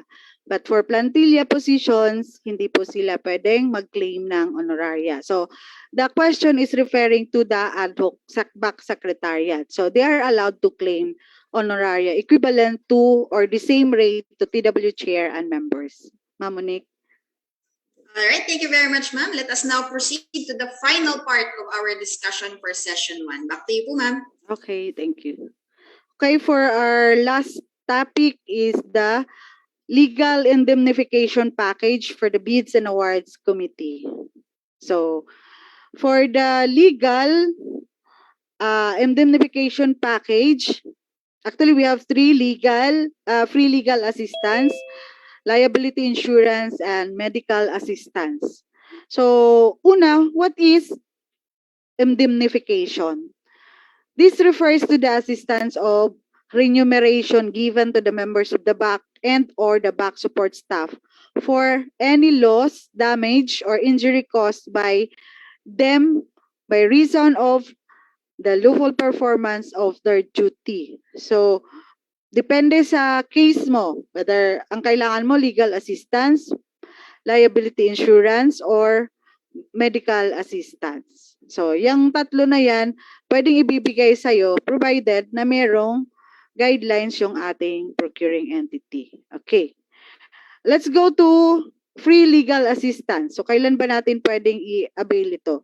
Pag sinabi kasi nating legal assistance, this is an indemnification of back members and or any of the back support staff who was a party of the pending or completed action or suit or proceeding. So, whether civil yan, criminal yan, administrative in nature brought against him in the performance of official functions as back TWG or secretariat. So, yan po yung kailan ba natin pwedeng ma-avail or ano po ba yung mga conditions kung pwede nating ma-avail ito? Sino mag-i-indemnified sa atin? Indemnified by the procuring entity. Of course, the procuring entity, kasi si procuring entity naman ang magbabayad doon sa insurance. Pero once pag-insured ka. But this legal assistance, totally from the procuring entity. Hindi naman insured yung legal assistance natin. So ano pa yung pwede nating engage? Engage the services of a private lawyer or external counsel. So kung walang magre-represent sa you from within your procuring entity, pwede ka makapag-hire ng lawyer or external counsel. Ano pa? Have not been adjudged as guilty of gross negligence, misconduct, grave abuse of discretion or grave abuse of discretion. So kung merong guilty ka of gross negligence, misconduct, or grave abuse of discretion, hindi mo pwedeng i-avail yung free legal assistance. And another is legal assistance shall cover actual costs and fees with maximum of 5,000 per appearance.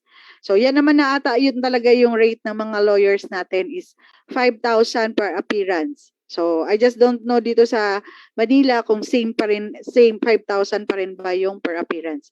Another shall not cover any action or suit initiated in personal capacity and initiated by the government against the concerned back members or staff. So kung ikaw yung finailan ng kaso, ang nag-file sa'yo is yung mismong procuring entity or yung office mo or personal cases against you, hindi mo pwedeng ma-avail yung free legal assistance. And another is entitled to actual moral and exemplary damages. So yan po yung pwedeng ma-avail for the free legal assistance. Let's go to liability insurance.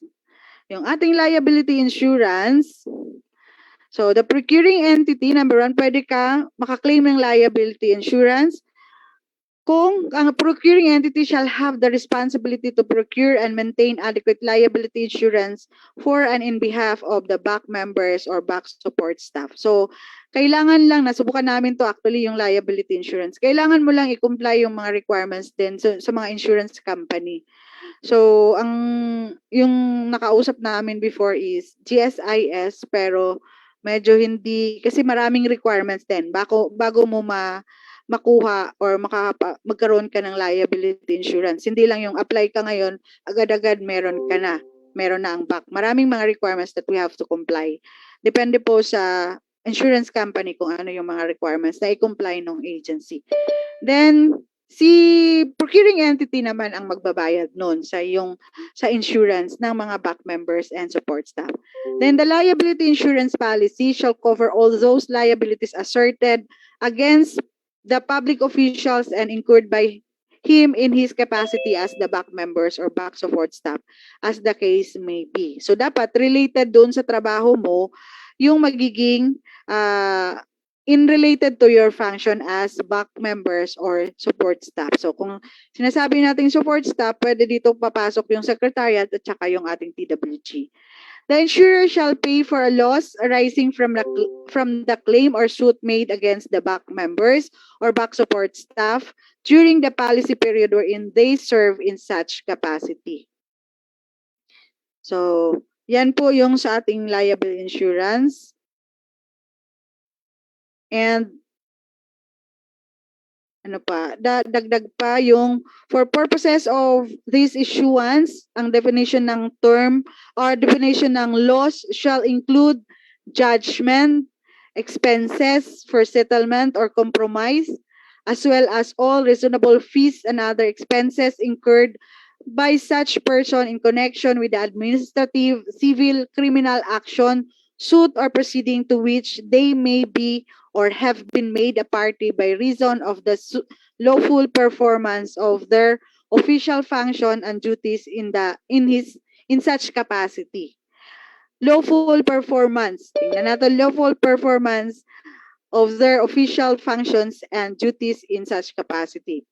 So, provided further that such back members or back support staff shall not be adjudged in such action or proceedings to be guilty of gross negligence, misconduct, or grave abuse of discretion, or guilty of any other complaint or charges. So, kung guilty ka niyang na-enumerate ko, hindi mo rin pwedeng ma-claim yung iyong liability insurance. So, another is, in the event of settlement or compromise, indemnification shall be confined only to matters covered by the settlement, and to which the procurement entity has been advised by counsel that the person to be indemnified have not committed gross negligence, misconduct, grave abuse of discretion in the performance of their function. Sino pong magpo-prove nito na hindi ka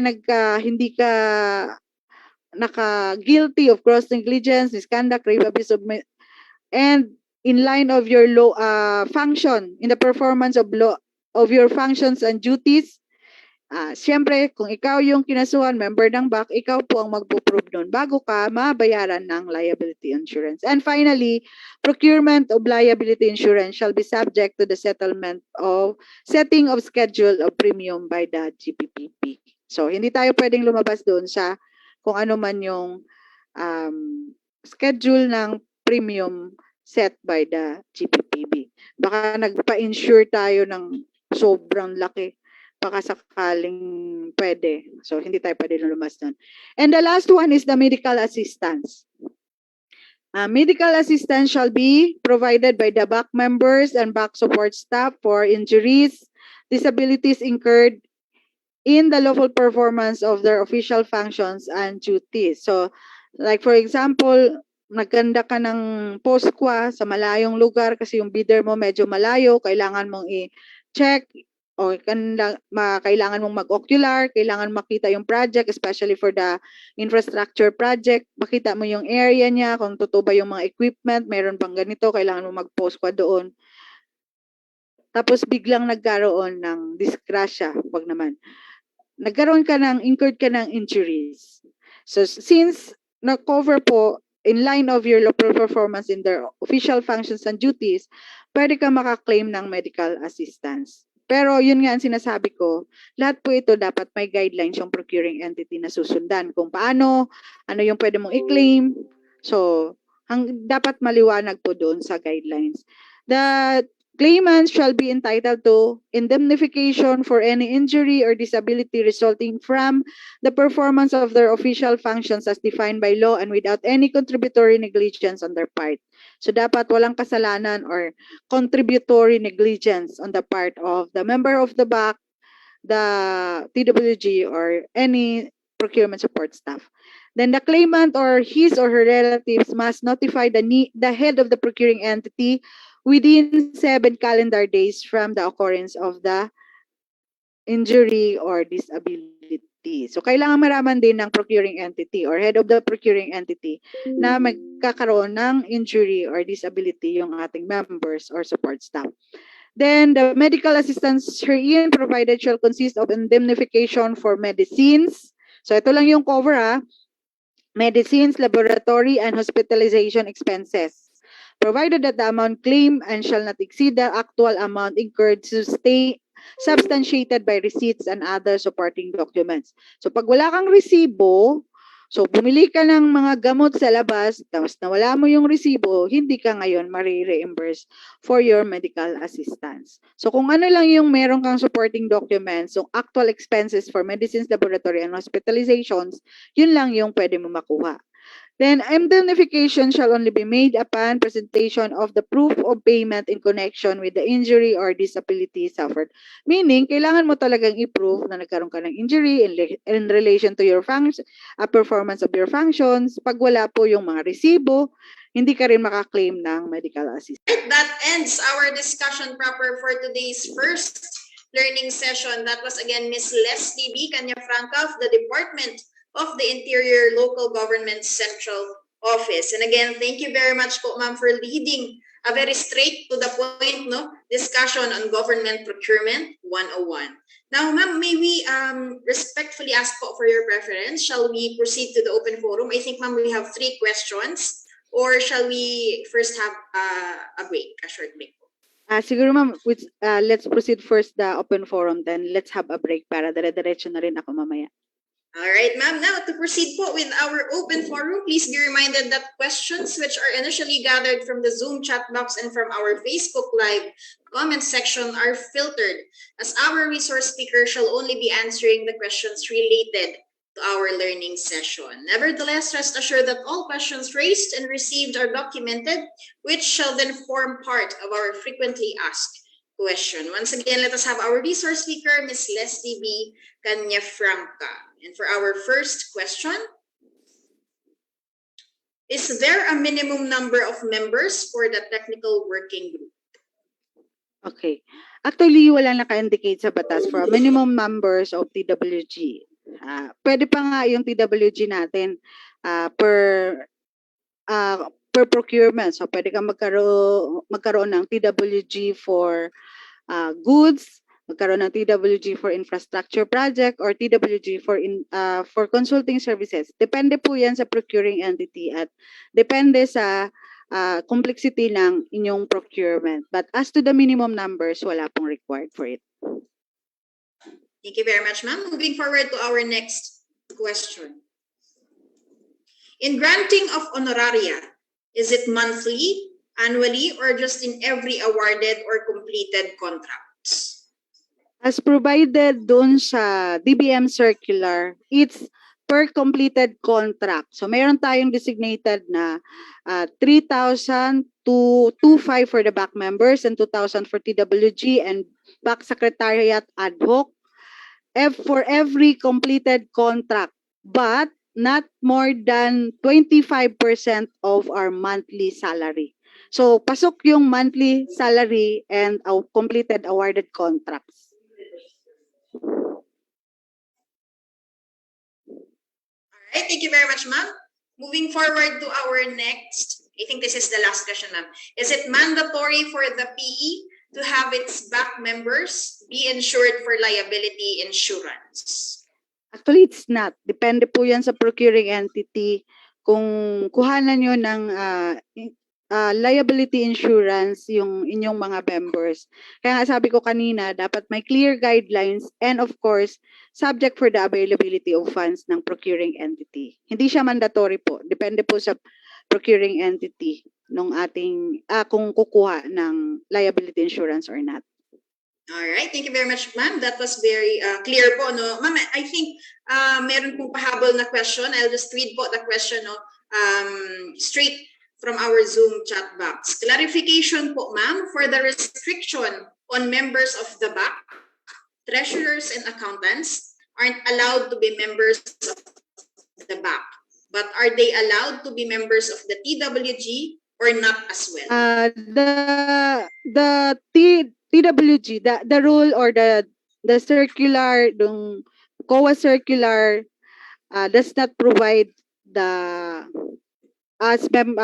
if the accountant or treasurer is not a members, can be a members of the TWG. So I think since it was not explicitly provided, pwede naman yung members magiging yung ating accountant or treasurer member ng TWG, kasi ang nakalagay lang naman doon ng prohibition is as member of the BAC. Kami rin sa DILG, we have a member from TWG na from accountant. So I think it's not ang siguro iniiwasan lang talaga natin yung internal auditors, kasi po sila sa atin. But for the treasurer and accountants, they can be a member kasi ang kasama yung natin, TWG is from legal, financial, so wala namang iba sa financial kukuha talaga tayo sa mga accountants or sa treasurers or their staff. All right, thank you very much, Ma'am Leslie. I think that was our final question under our first session, which is the Government Procurement 101 session. Again, thank you very much again, ma'am. That was Miss Leslie Canya-Franca. Now, at this juncture, before we proceed to our second and final learning session for today, let us first watch a short audiovisual presentation on government procurement. We may also utilize this portion to have a short break. And thank you all very much, and see you all in a short while.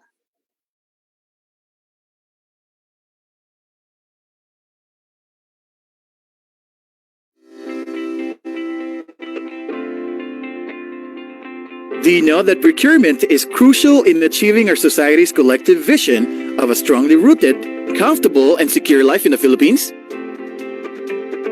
Hello everyone, I'm Billy Bayong. Let me show you how our Procurement Policy Board innovates, adapts, and responds to our changing needs to enhance the procurement system and help the government work for us.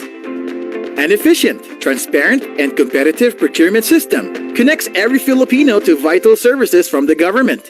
This can help move more people out of poverty, gain access to better education, receive quality healthcare, and enjoy economic opportunities. These yield greater trust in government institutions and bring the country closer to achieving its national development goals.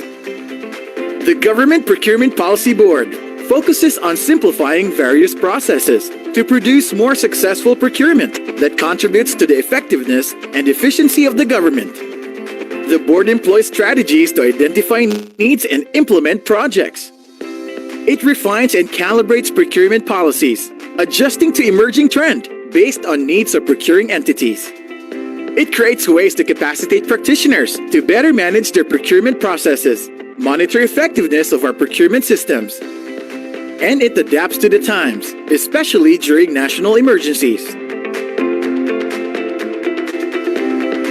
The GPPB has strengthened the procurement process at the earliest stage, the planning phase. The board has issued bidding rules responsive to new laws and policies set by the government.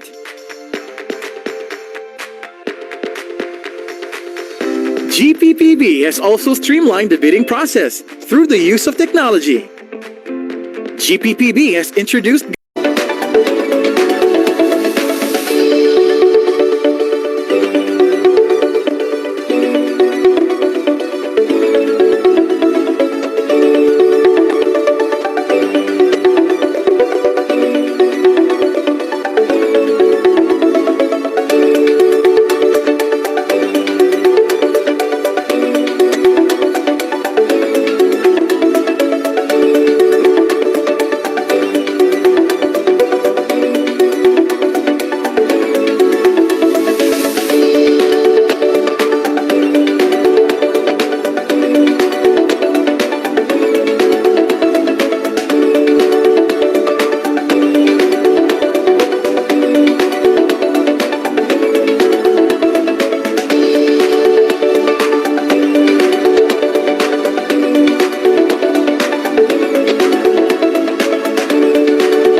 I hope everyone is back po. No? Again, that was a short audiovisual presentation on government procurement. For more quick guide in government procurement and other related short videos and audio visual presentation, you may visit our official website at www.gppb.gov.ph. At this juncture, we are down to the second and final learning session for today's program to discuss and share her expertise on efficient procurement measures, simplified posting and electronic submission of procurement reports, procurement updates, policies and innovations. Once again, let us have our resource speaker, Ms. Leslie Canyafranca. Ay po, mag-share lang ako, Ma'am Monique, ha?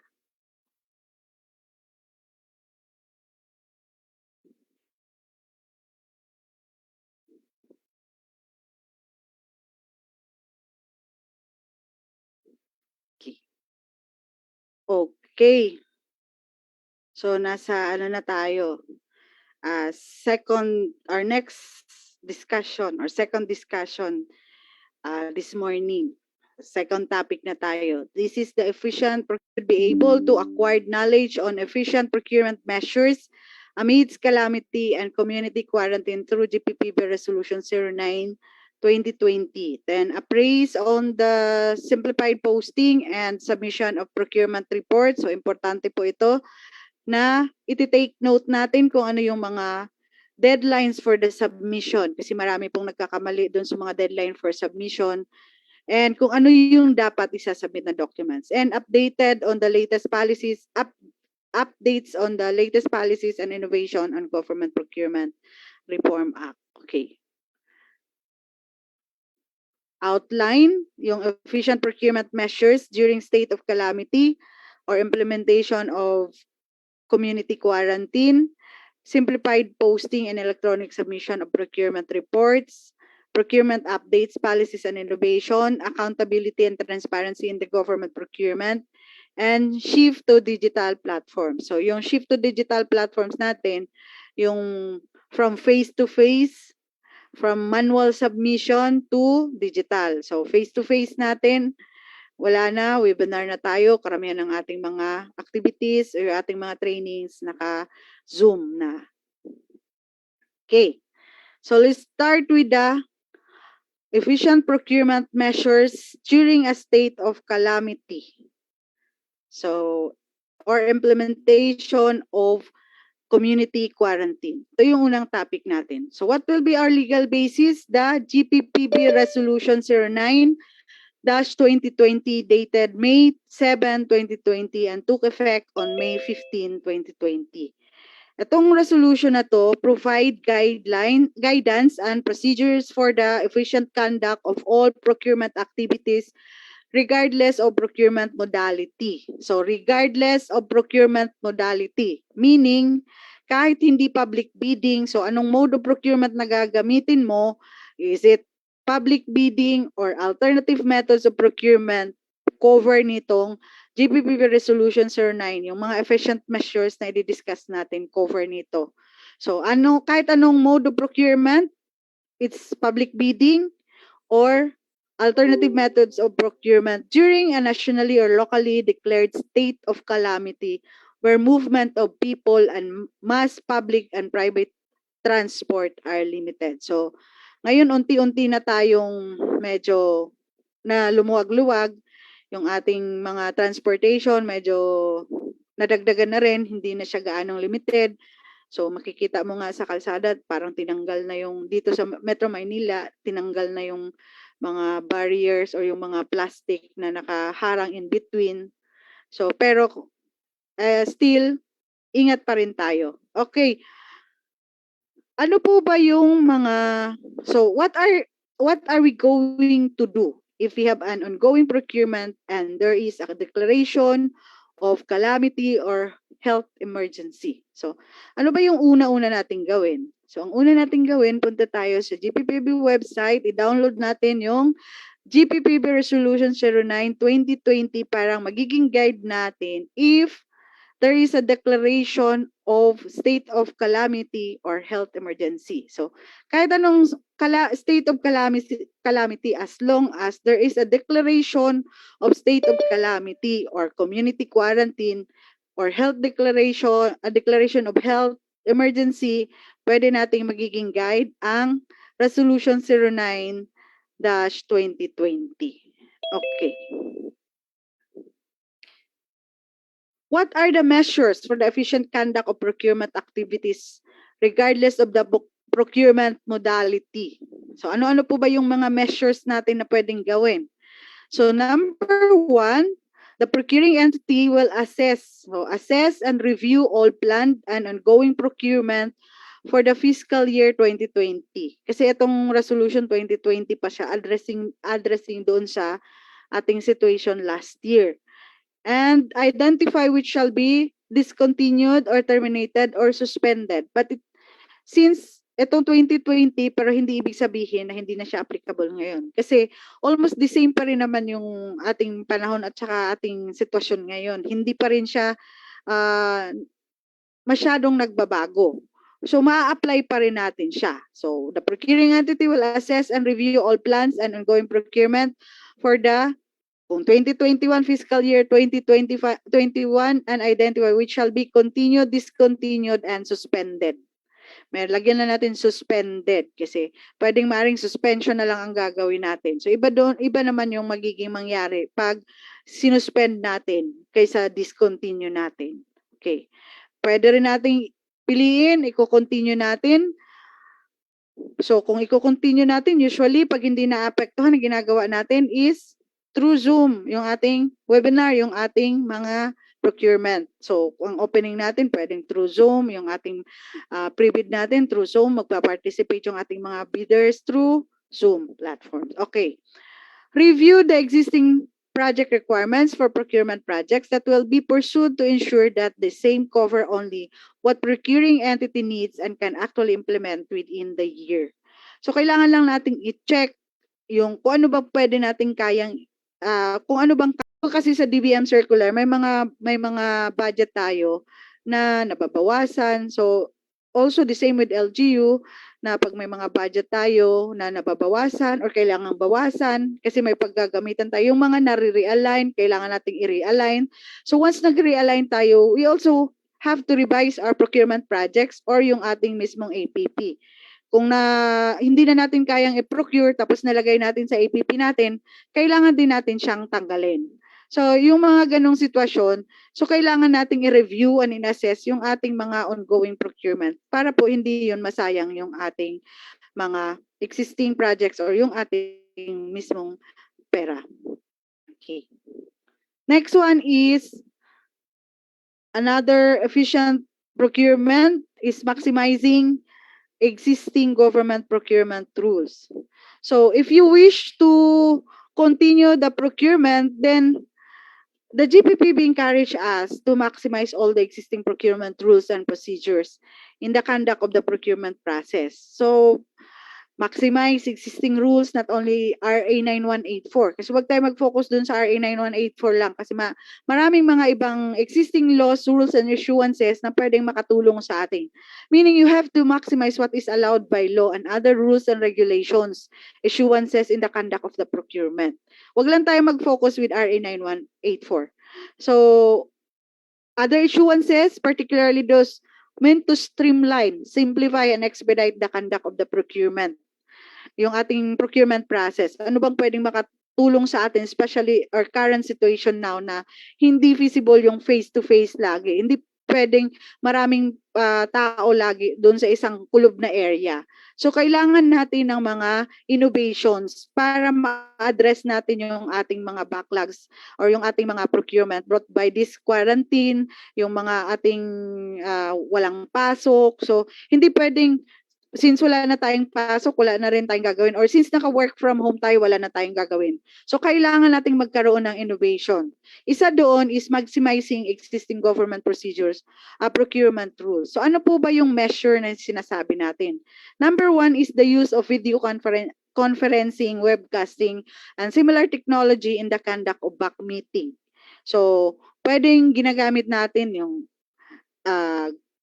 Zoom, pwedeng Google Meet pa yun. So maraming mga pwedeng technologies na pwede nating gamitin just to see to it na yung ating procurement is effective pa rin. Gumagana pa rin yung ating procurement. Hindi pa rin tayo nag-stop because of our current situation. Actually, the use of video conferencing, webcasting, and similar technologies, hindi naman ito bago. Pero hindi lang natin napagtuunan ng pansin before. Kasi hindi naman ganito yung sitwasyon natin eh. So, GPPB Resolution 2018 also allowed us to use video conferencing, webcasting, and similar technologies in the conduct of back meetings and determination of quorum. Kaya lang, hindi natin siya medyo na napapansin kasi lagi naman yung ating meeting or back meeting, opening, pre-bid conference is face-to-face. So, hindi siya natin masyadong na-implement. For this measure, there is no specific technology required by the GPPB. It's up for the procuring entity kung ano yung mga requirements niya to implement this. Kasi mas alam po ng procuring entity kung ano yung dapat at allowed sa procuring entity. So, maaring merong mga internal protocols na i-address yung procuring entity na hindi pwedeng pakialaman ng GPPB. Kaya wala siyang specific requirements or technology on this. And then the next one is the use of digital signature in procurement-related documents. So instead of processing the documents manually, we will adopt the use of digital signature. Also, this one, meron na rin ito. Hindi lang natin masyadong na-address. So, yung ating GPPB Resolution 16-2019, meron na rin tayong ina-allow na rin yung digital signature. But the digital signature on the GPPB Resolution 16-2019, kailangan mo lang siyang i-apply mo siya doon sa DICT. Yun yung kaibahan noon. So, you have to apply sa DICT. So, kung ano yung mga requirements ng DICT, so kailangan mong i-comply yung mga requirements. Kung ma-register ka na sa DICT, accordingly, pwede na atang online ang registration or yung application sa DICT. But Resolution 09-2020 also allow the use of digital signature in any procurement-related documents. So it's up for the procuring entity to issue guidelines kung paano gamitin yung digital signatures. Okay. Another is submission of procurement documents through email or fax, yung facsimile. So, submission of procurement, ito yung pangatlo, submission of procurement-related documents, except for the submission of receipt of bids through electronic mail or facsimile, shall be allowed, subject to the submission of the printed copies as soon as practicable as determined by the BAC. This is the electronic online submission of procurement documents. Provided it was indicated in your bidding documents. Dapat nakalagay exactly kung ano yung submission mo. It's online, manual. Dapat naka-indicate klaro doon sa bidding documents or yung ating for alternative methods of procurement, kung you're using request for quotation, dapat maliwanag doon kung ano yung submission mo for the bidding documents or yung quotations online. Indicated siya dapat. The use of this measure is not automatic. Meron tayong mga requirements din na we need to comply. So, dun sa later part or next slide, i-discuss natin kung ano yung mga requirements na we need to comply.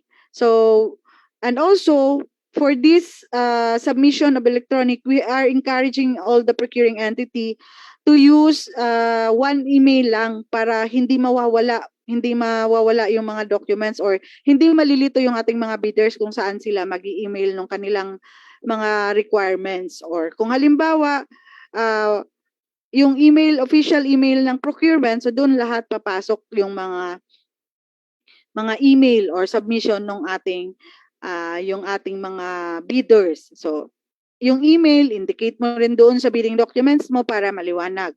Then use of other forms of digital and electronic signature in all procurement-related documents is also allowed. Kasi yung sa DICT, iba naman po yun. Ito, other form of digital or electronic signature, ang kailangan lang natin dito is may guidelines na maliwanag yung procuring entity. Like for example, pwede mong yung digital signature para hindi siya makopya, somebody from IT na alam nila kung pwedeng ilock. Alam ko may system na pwedeng ilock mo yung signature. So hindi makokopya yung iyong signature. So may mga ganong features or may mga ganong pwede nyong gawin na hindi naman kumbaga, ma-ensure nyo yung security, integrity, and the authenticity of the documents na bearing the digital signature of the back members or TWG, kung sino man yung authorized signatory. But of course, kailangan nga lang may guidelines tayo or kahit man lang meron kayong guidelines or back resolution na kung ano man yung pwedeng gagawin dito. So, si procuring entity po ang in charge for the internal rules of that.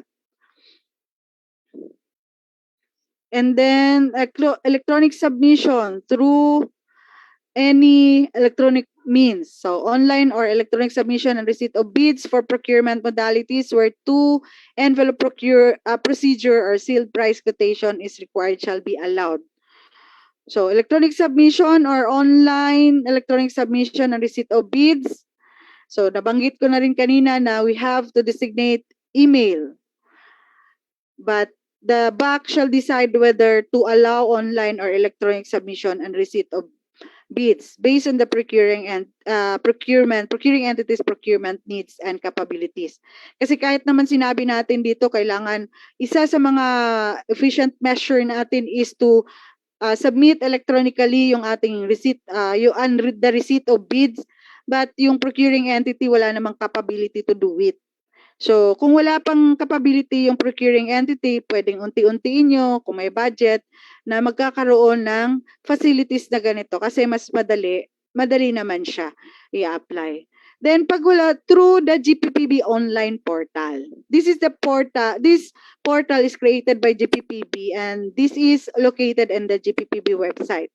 This can be a venue for the bidder to submit their bid electronically. So, kung wala kang capability sa inyo, yung procuring entity, pwede mong gamitin ang GPPB online portal. If we are going to use the GPPB online portal in posting, we will also use the same portal in the opening of bids. So, kumbaga, yun lahat yung gagamitin mo. If you're going to use the portal, the procuring entity, of course, must first register dito.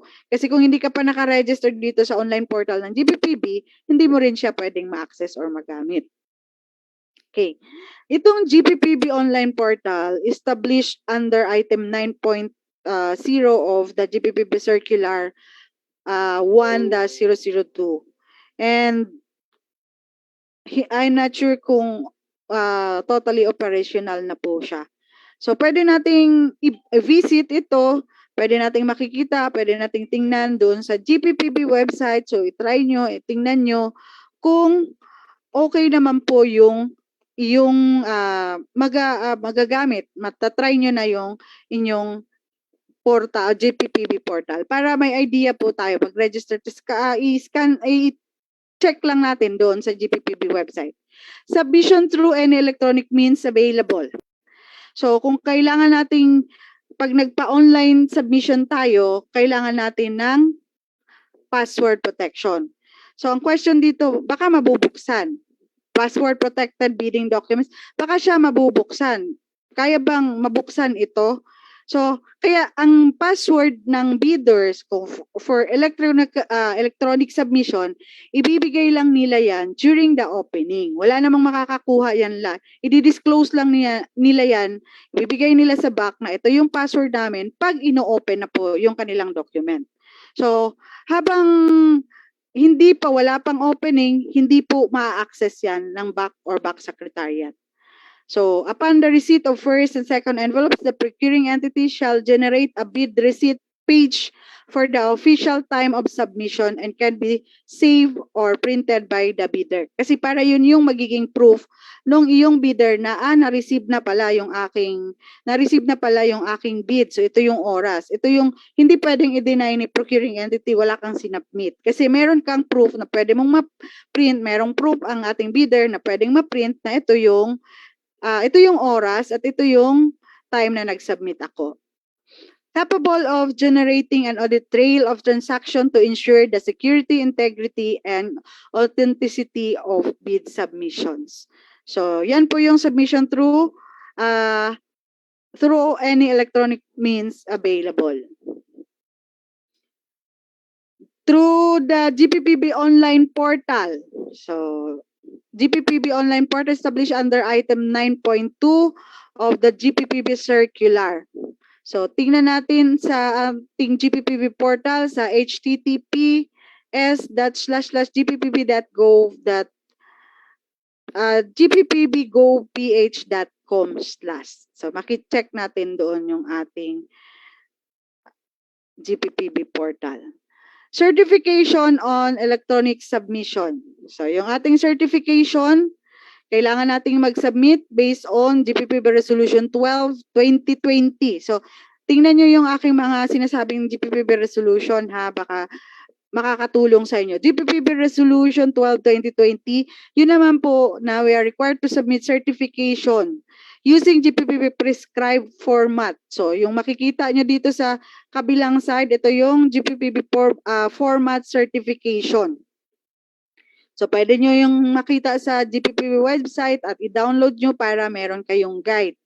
Be issued by the highest official managing the information technology system of the agency. Kung sino man yung in charge o sino man yung head of the information technology system of the agency, siya po yung pipirma doon.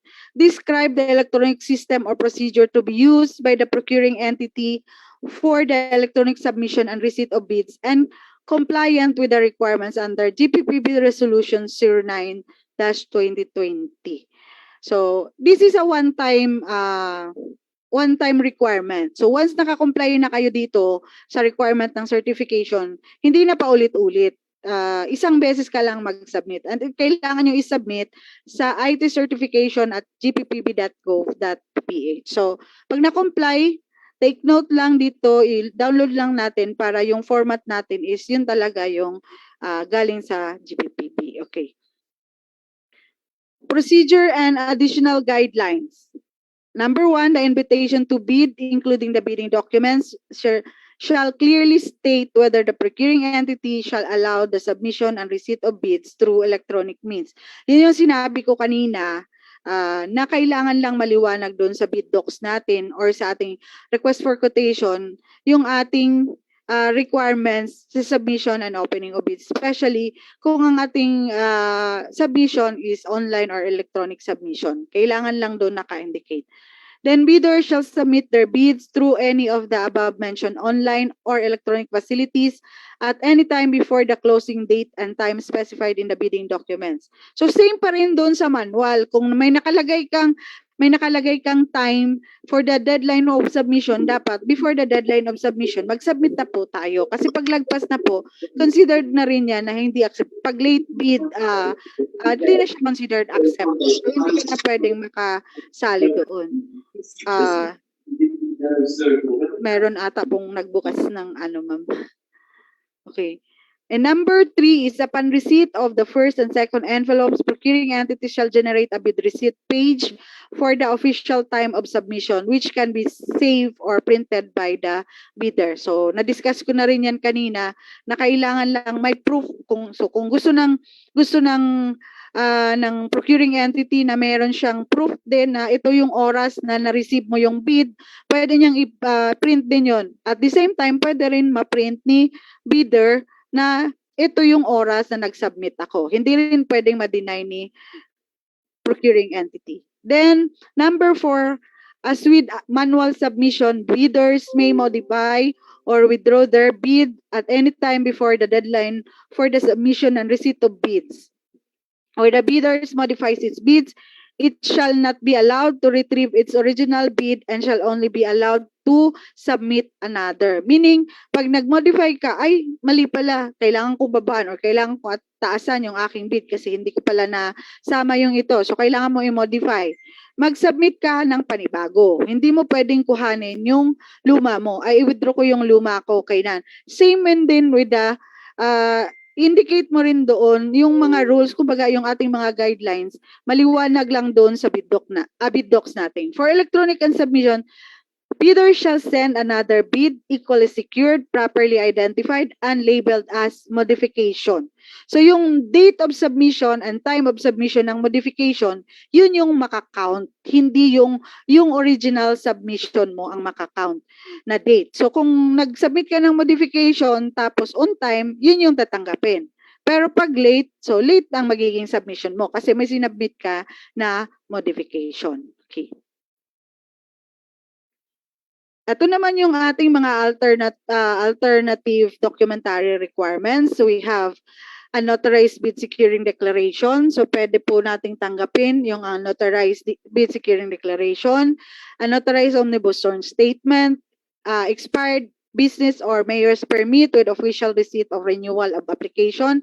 Actually, 2016 IRR, allowed na po ito. So ano ba yung kaibahan sa Resolution 09-2020 dun sa IRR? Yung expired mayor's permit, dun sa 2016 IR, you have to submit before during the post qualification. But in the Resolution 09-2020, you will submit the expired mayor's permit during payment. So yun yung kaibahan ng Resolution 09. But yung procuring entity naman hindi naman precluded kung gusto nyo bid securing declaration na talaga. Kung nakita nyo naman dun sa procuring entity nyo na kaya naman nilang mag-submit ng notarized, so pwede nyo na rin i-require. Kami sa DILG, we require the notarized bid securing declaration para hindi ka na magre-remind later on. Nagko-comply, maraming nagko-comply kasi marami naman ng open ngayon. But pwede pa rin, accepted pa rin ang notarized bid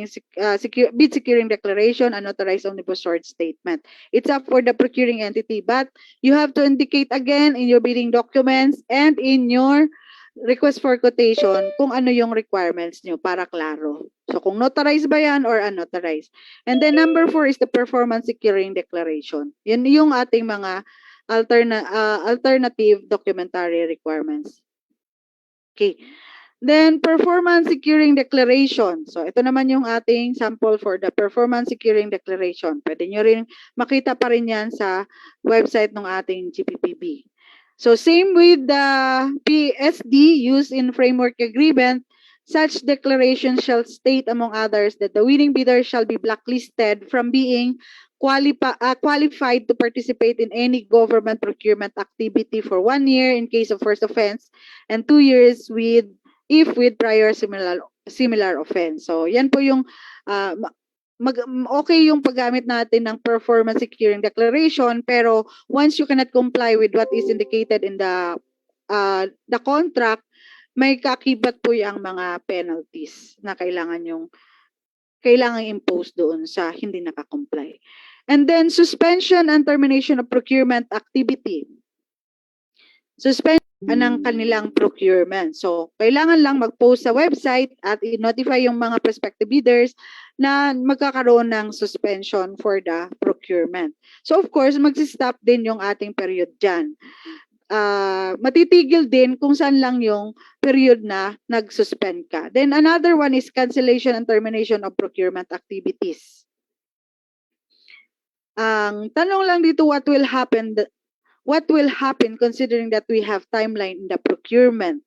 So, hindi mo ba mako-comply yun? Yung timeline, like for example, yung 90 days to complete the procurement project. Since sininto mo, lalagpas ka talaga sa timeline.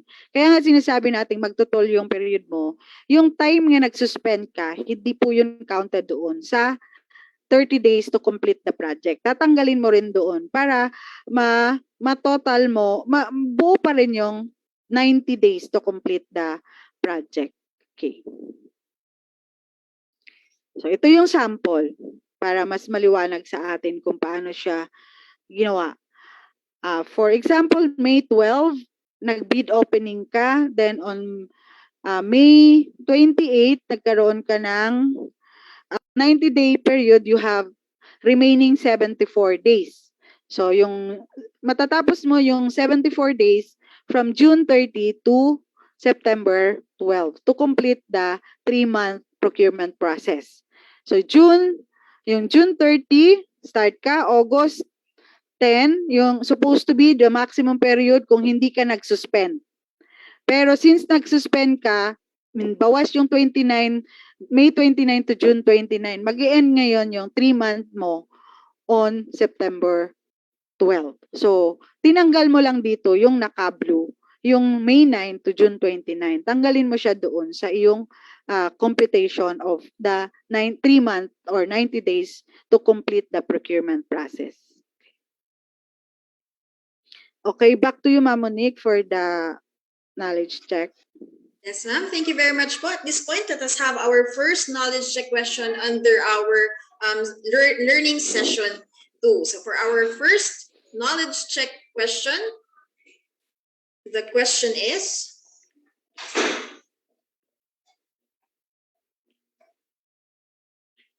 the efficiency measures in the conduct of procurement provided under GPPB Resolution number 09-2020 may be applied to which modes of procurement? Letter A, competitive bidding and negotiated procurement emergency cases. Letter B, all alternative methods of procurement. Letter C, all methods of procurement. Or letter D, negotiated procurement emergency cases and lease of real property and venue. Again, cast your answers through the Zoom polling features. And for our Facebook Live viewers, you may also drop your answers through the Facebook Live comments section.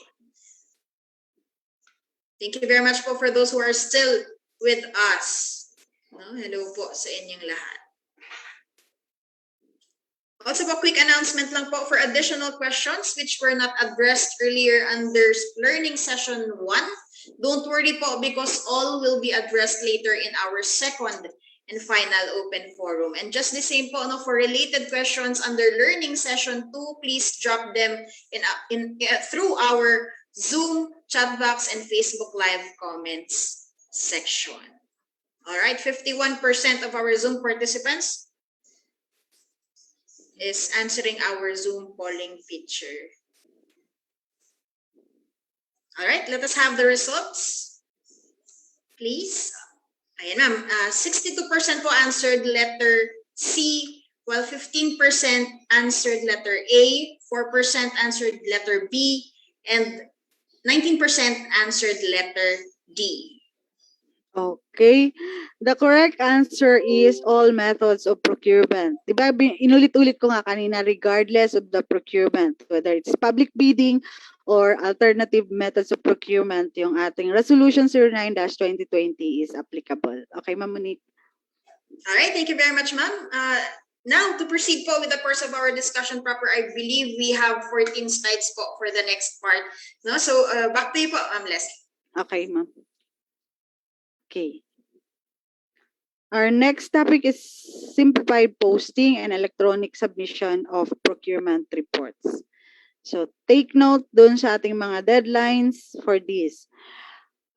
For the legal basis, the GPPB Resolution 11-2020 and GPPB Circular Number 02-2020 dated May 20, 2020 and took effect on May 27, 2020.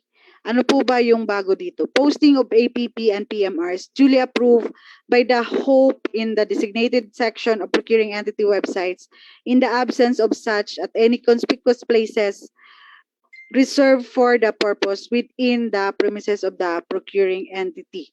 So ito po yung guidelines issued for the submission of APP. And then the GPPB shall no longer post said procurement reports on its website. Meaning, doon lang tayo magpo-post sa ating procuring entity website. Hindi na tayo kailangang mag-post doon sa GPPB website. Okay.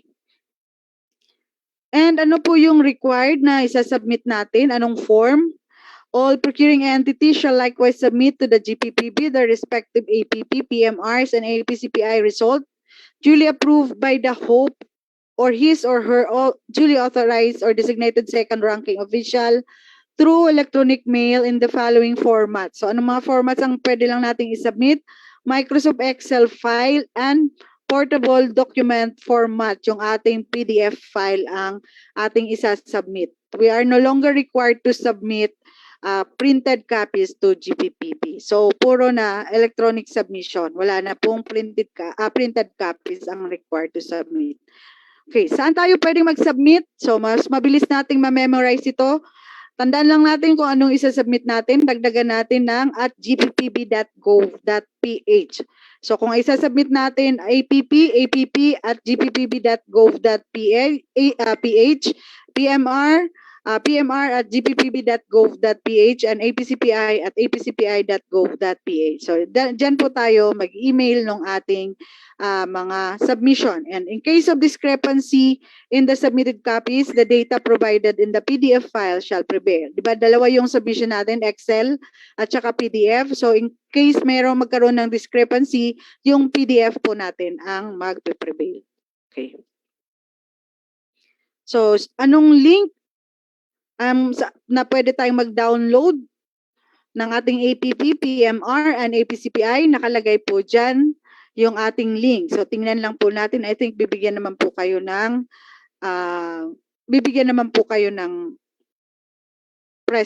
yung ating lecture ng slides ng ating GPPB. So makikita nyo, tandaan nyo lang yung ating link na nakalagay dyan. And then prescribed form of the posting certification. Diba yung required tayo to submit a posting certification. So ito po yung format natin, makikita. Dapat yan ang gagamitin natin pag nag-submit tayo ng posting certification. Sino po yung allowed to sign the posting certification? So together with the APP and PMR, electronic submission, and the head of the BAC Secretariat shall likewise submit the certification to the GPPB stating that the procuring entity has complied with the posting requirements using the prescribed form. So using the prescribed form, yung ating dinownload doon sa link na plinash ko kanina. So dapat doon tayo magda-download para prescribed form ang gamit natin. And of course, signed by the head ng BAC Secretariat. So since nag-issue tayo ng posting certification, make it sure na talagang kinumply natin yung ating posting requirements. Kasi ang mananagot doon yung pumirma, yung ating head ng BAC Secretariat. Kasi siya nakapirma doon, nag-certify siya na nag-post kayo and nag-require kayo. Ang gamit nyo is the prescribed form ng GPPB. Okay. None of indicative APPs are not considered as compliant. So marami talaga nagkakamali dito. The GPPB TSO shall not accept any submission of the indicative APP as the same is required only to be posted in the transparency seal of the procuring entity website. So meron tayong website, transparency seal of the procuring entity website, ipopost lang natin yung indicative. Ano ba ang kaibahan ng indicative at saka yung APP natin?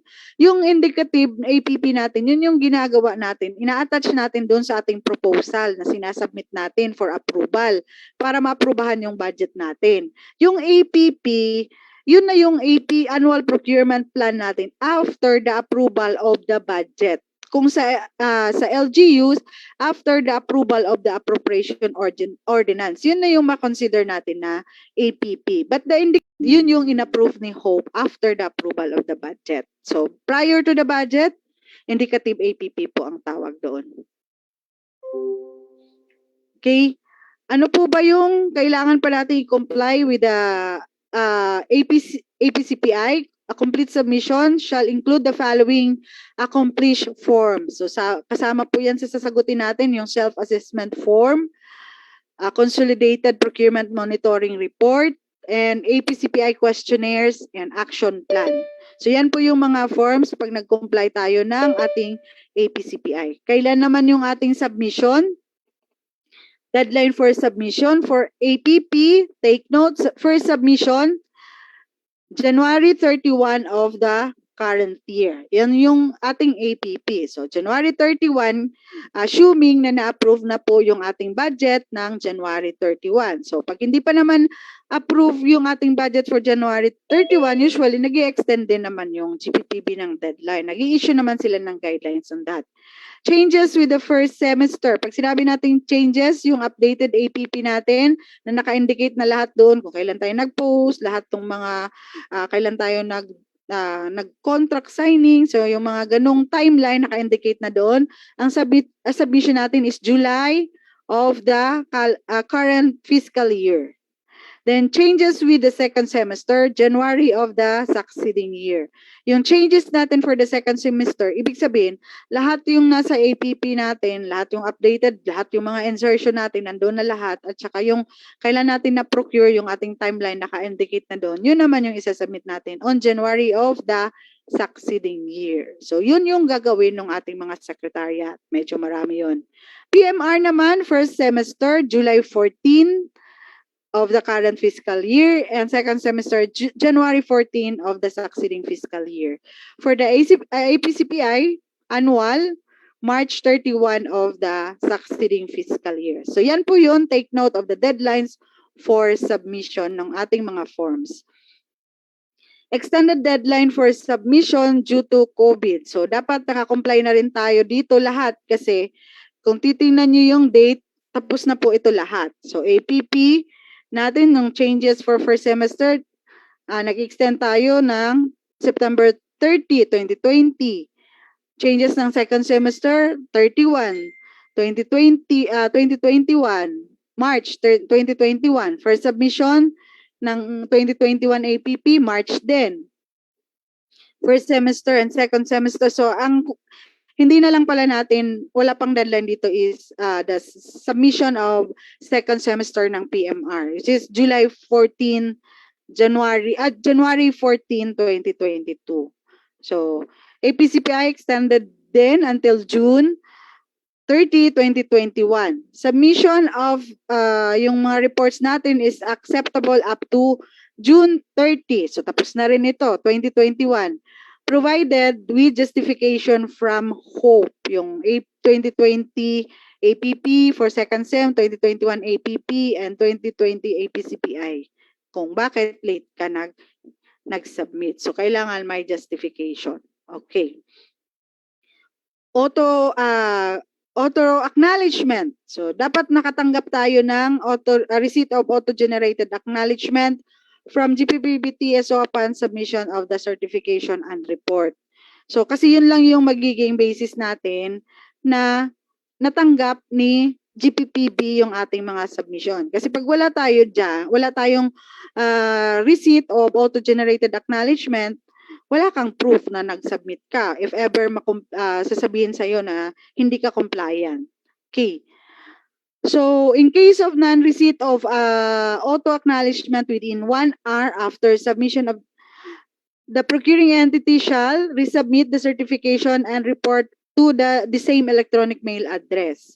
So, pag wala pa rin acknowledgement, then the procuring entity shall call the following GPPB TSO division. So, yan yung mga telephone number ng mga pwede nating tawagan sa GPPB TSO. So, iba-iba kasi nag-handle niyan. So, iba-iba din yung ating tatawagan. Mahaba yung number nila, 7900-6741244. Compliance with PBB requirements. So, ito yung binabanggit kong performance-based bonus. So, PBB yung tinatawag nila, pabebe daw, pabebe, bonus.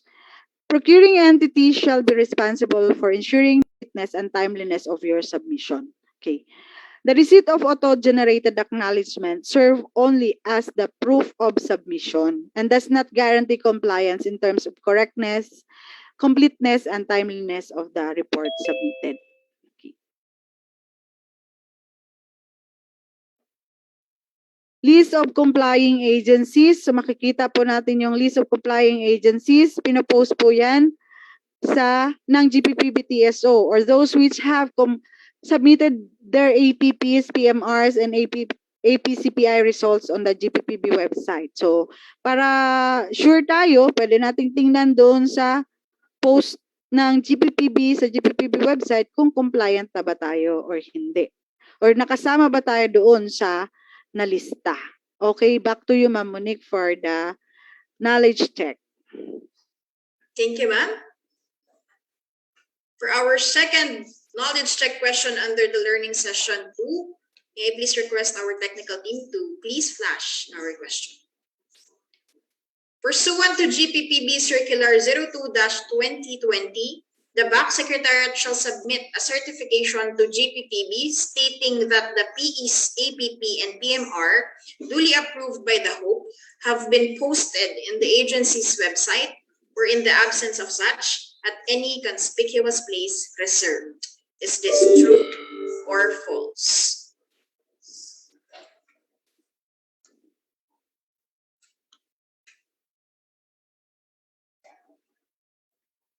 Again, the question is, pursuant to GPPB Circular 02-2020, the BAC Secretariat shall submit a certification to GPPB stating that the PEs, APP, and PMR, duly approved by the HOPE, have been posted in the agency's website or in the absence of such at any conspicuous place reserved. Is this true or false?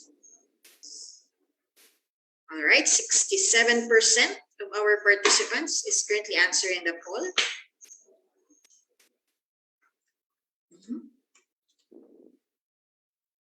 Let us please have the results po. All right, ma'am, 94% answered true. Morning, the procurement updates, policies, and innovation. Ito yung sabi ko kanina, you can take down notes kung ano yung mga resolution para magiging basis nyo for pagsakaling meron kayong cases na ganito. Okay, let's start with the GPPB Circular or GPPB Resolution 06-2021 and GPPB Circular 02-2021. This is the guidelines for emergency procurement under Republic Act 11.525 or COVID-19 Vaccination Program Act of 2021. So, this is applicable to COVID-19 vaccines procured through Department of Health. So, ang magpo-procure lang naman tayo, yung procurement natin ng vaccines is through Department of Health pa rin and NTF against COVID-19. So, yun yung ating mga, yung pwede lang. And then, ano pa ba yung pwede nating bilhin dito? Yung ating mga ancillary supplies and services or other goods and services necessary for the storage, transport, deployment, and administration of COVID-19 vaccines as defined doon sa mga DOH guidelines natin.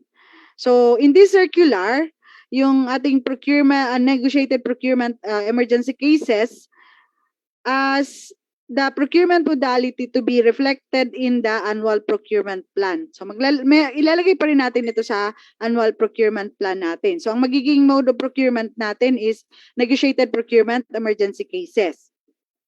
In this procurement, may commence without an approved APP subject to the validation of funds for the purpose and submission of approved APP prior to the payment. So, ang kaibahan lang, di ba, lahat ng procurement natin for the regular procurement is kailangan may APP ka muna, approved and funded APP, bago ka mag-procure, mag-start yung procurement. However, for the Vaccination Program Act of 2021, you can start your procurement of the vaccine even without the APP provided na meron siyang validation or merong validation of the funds for the purpose na. So meron kang masasabi mo ng procuring entity, may pondo na ako. So pwede coordinate mo na with the DOH or NTF para sila po ang magpo-procure ng ating mga vaccines. And number 3, documentary requirement under negotiated procurement emergency cases shall not apply for COVID-19 vaccine procurement as this will be determined by the DOH and NTF in their negotiation. So, yung ating regular rules for negotiated procurement emergency cases, hindi siya mag-a-apply dito. Kasi nga, may yung DOH guidelines for the COVID-19 Vaccination Program Act of 2021. Okay. Another is for the simplified bidding documents and PBD builder. So, GPPB Resolution number 15, 2020. Ito naman po yun approves the use of the simplified PBDs for goods and infrastructure projects for the preparation of bidding documents. So, approve the use of PBD builders in the GPPB online portal for the online preparation of PBDs for goods and infrastructure projects. So, kung we're going to use the simplified BPBDs for goods and infrastructure projects tapos hindi masyadong maliwanag sa atin, then you can check GPPB Resolution 15, 2020. On the other hand, GPPB Circular 04, 2020, ito naman po yung guidelines on the preparation of simplified PBDs for the goods and infrastructure projects and submission of the required forms. So, kung ang GPPB resolution, ito yung approving. Pero as to the guidelines, tingnan natin kung paano gagamitin or paano implement yung GPPB resolution, punta po tayo sa GPPB Circular. So, for this, GPPB Circular 04, 2020.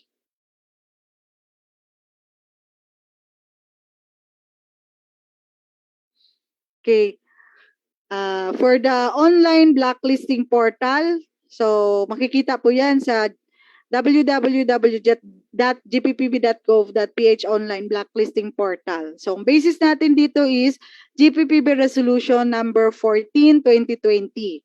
Requires the use of online blacklisting portal for posting and updating the status of blacklisted entities in the consolidated blacklisting report. So, ano po ba yung mga features for the blacklisting portal? Posting of blacklisting orders, updating of status of the blacklisted entity, automatic updating of the consolidated blacklisting report, and automatic notification to the procuring entity, GPPB TSO, and PhilJEP. So, yan naman po yung features ng ating online blacklisting portal. Okay. Ang next, ito naman po yung numbers ng registered. For 2021, overall, we have 144. 2020, meron tayong 118. And 2021, merong 26. A total of 144 as of June. And revision and automation of forms. Ito yung ating mga revisions ng forms natin. Development of web online application for the automation of the forms of the annual procurement plan, procurement monitoring report, and APCPI, yung ating APCPI na forms. So, eliminate inefficiency and errors, readily available information, and convenient and user-friendly. So, kung mapapansin natin, pag nagsasubmit tayo ng ating mga APP, ng ating PMR, APCPI, makakatanggap tayo ng mga comment from GPPB TSO staff na ito yung kailangan gagawin, etc. etc. So, nasa tayo ngayon. Kumbaga, ina-apply na natin yung ating web online application for the automation of the forms. Okay. For accountability and transparency in government procurement. I think this is our last topic. The GPPB Resolution 04, 2021 and GPPB Circular 01-2020, March 4, 2021. Ito naman yung ating basis for the transparency, accountability, and good governance in the procurement process. So, this resolution provides a user-friendly checklist that guides procuring entity on posting requirement under RA 9184. Its associated issuances are related as required under AO number 34 series of 2020. Yung sa AO 24, nasabi ko na kanina that we are mandated as the national agency to post our requirements, bid opportunities in the social media platform kung meron yung procuring entity. So, magpo-post tayo doon. Newspaper publication of post-award information of contracts with an approved budget ng 50 million and above. So, mandated lang nating ibibigyan ng access For MPhil JEPs, yung ating observers. And then, the GPPB procurement dashboard. So, kung ano yung laman, ito na yung laman ng ating GPPB procurement dashboard. So, yung timeline of procurement, makikita mo doon kung gusto mo mag-compute ng timeline of procurement, BD statistics, suppliers participation, procurement trees, gender mainstreaming. So, marami ka talagang makikita doon sa ating GPPB website or dashboard. Okay. And online portal, so GPPB Resolution 06-2020, an online platform developed for the posting of information related to the conduct of procurement activities through emergency procurement under Bayanihan Act. So, kung sino yung gumamit ng emergency procurement under Bayanihan Act, kailangan nating i-post yung ating contract or yung ating award. Ito yung nakalagay. Project name, ABC, contract period, name and winning supplier, amount awarded awarded contract, notice of award, date of award and acceptance, contract or purchase order, then certification. So kailangan nating i-post sa ating social platform, ang online platform, yung ating award if we use the Bayanihan Act. Negotiated procurement, emergency procurement under Bayanihan Act. Okay. GPPB online portal. So, ito naman yung mga procuring entity na nag-registered. Overall, we have 1,708. So, 1,503 for 2020 and 205 for 2021. Yung mga contracts awarded, nandito rin yung total. Sa number of suppliers registered, nandito rin. Makikita din natin. Okay. Kung hindi pa tayo naka-register, pwede tayong mag-register doon. Interim review of procurement performance. So, yung review on the procurement performance of the procuring entities based on the first semester PMR, which shall gather information on the actual conduct of procurement, assist the procuring entity by providing diagnostic feedback to conduct of its actual procurement. Kaya magkakaroon tayo ng, minsan nakaka-receive tayo ng feedback and generate report for possible policy research. So, ang mga indicators natin dito is the readiness of the procurement projects, efficiency in procurement, and early procurement activity. So, bukas po, doon sa topic nyo tomorrow, madidiscuss po yung mga rules kung ano po yung pwede natin gagawin at ilang percentage po ang kailangan nating i-conduct na early procurement activity. And then, back to you, ma'am, for the knowledge check. All right, we have reached the third and final poll question po, ma'am, no, for today's program. So, let's go. Let's flash po our third and final knowledge check question, please. And the question is, PEs are mandated to use the online blacklisting portal. Is this true or false? Again, PEs are mandated to use the online blacklisting portal. Is this true or false?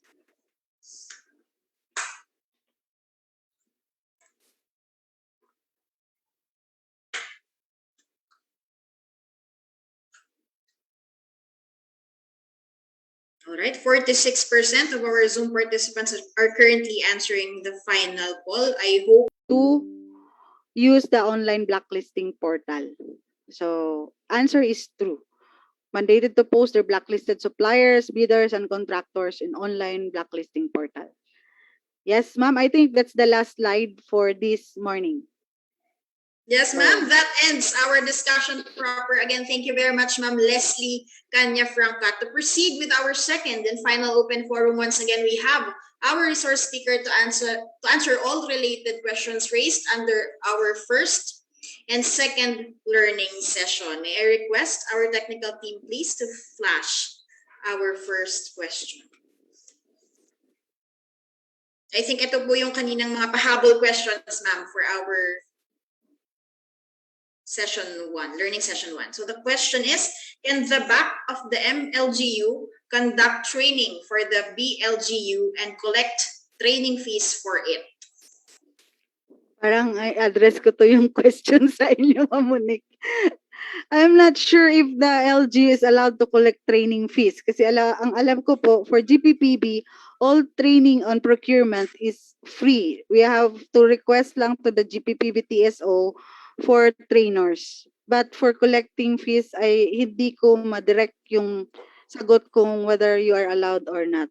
Ay hindi po ako sure. Sige ma'am, let's have it clarified siguro po later in our Zoom chat box. Sige, No? ma'am. Alright, so moving Sige. forward to our next question. I think meron pa po tayong pahabol question din. Alright. Can we use savings from bid price for honoraria? Kanina maliwanag po yung nakalagay doon. Ang nakalagay sa savings kasi is savings of the procuring entity. I think the savings for the bid price, pasok po siya doon sa savings of the procuring entity kasi doon naman papasok na savings po yun. Ang naka-indicate kasi savings of the procuring entity. So lahat po, covered ng lahat ng savings ng procuring entity. Alright, so I think that's the last question under learning session number 1. So do we have questions po under learning session 2? Ayan. In case of having a typhoon signal number in a certain municipality, is it okay for the BAC to compromise with negotiated procurement emergency cases? For instance, procuring of supplies and for relief assistances. As long as there is a declaration of calamity, state of calamity, and you can justify based, hindi ko i-detalye kung ano yung justification kasi under ano po ito, alternative methods of procurement. But as long as you can justify the necessity to use the negotiated procurement emergency cases, then you can use it during calamities. Ang importante, there is a declaration of state of calamity. All right, so this question po will be further discussed po on our 4th day, where we will be having our session FAQs. At this point, we would like to thank again our resource speaker, Ms. Leslie Canya-Franca, for accepting our invitation and for extensively and enthusiastically attending to the concerns and questions raised by our participants on both our first and second learning session. And to our participants, of course, who actively participated all throughout the course of our program, thank you all very much. And again, for our winners, congratulations po, and please check your emails or chat box and kindly provide us the details needed for us to ship your respective special tokens. Now, before we proceed po to the final reminders, allow me to provide a recap of our today's learning sessions. So for today, we had an entire session on Government Procurement 101, where we had a comprehensive discussion on the key features of Government Procurement Reform Act, as well as an in-depth discourse on procurement organization and its roles. We also had a profound discussion on the legal indemnification packages, where we highlighted the various assistance given to the members of the Bids and Awards Committee and its support staff. We also had a fruitful discourse on the efficient procurement measures, simplified posting and electronic submission of procurement reports, procurement updates, policies, and innovations, where we highlighted the use of video conferencing in the conduct of BAC meetings, the use of digital signatures, and GPPB online portal. We also discussed the simplified posting of procurement reports through electronic submission. Finally, we also had a meaty discussion on the accountability and transparency measures in government procurement, along with the recent issuances and policies of the GPPB. Both sessions are led by our resource speaker, Ms. Leslie Canya-Franca. For the final important reminders, again, please accomplish the participants' daily attendance day 1 by visiting the link provided in our Zoom chat box. Rest assured that all the information gathered for this online training shall be treated with utmost confidentiality consistent with the provisions of the Data Privacy Act. Also po, please do not forget to evaluate our today's resource speaker through the GPPB TSO online training management system using the control number emailed to you by our event secretariat. And then finally, for tomorrow's session, please be reminded that the program shall start at 8 a.m. and we would like to request everyone to log in at least 10 minutes before the program.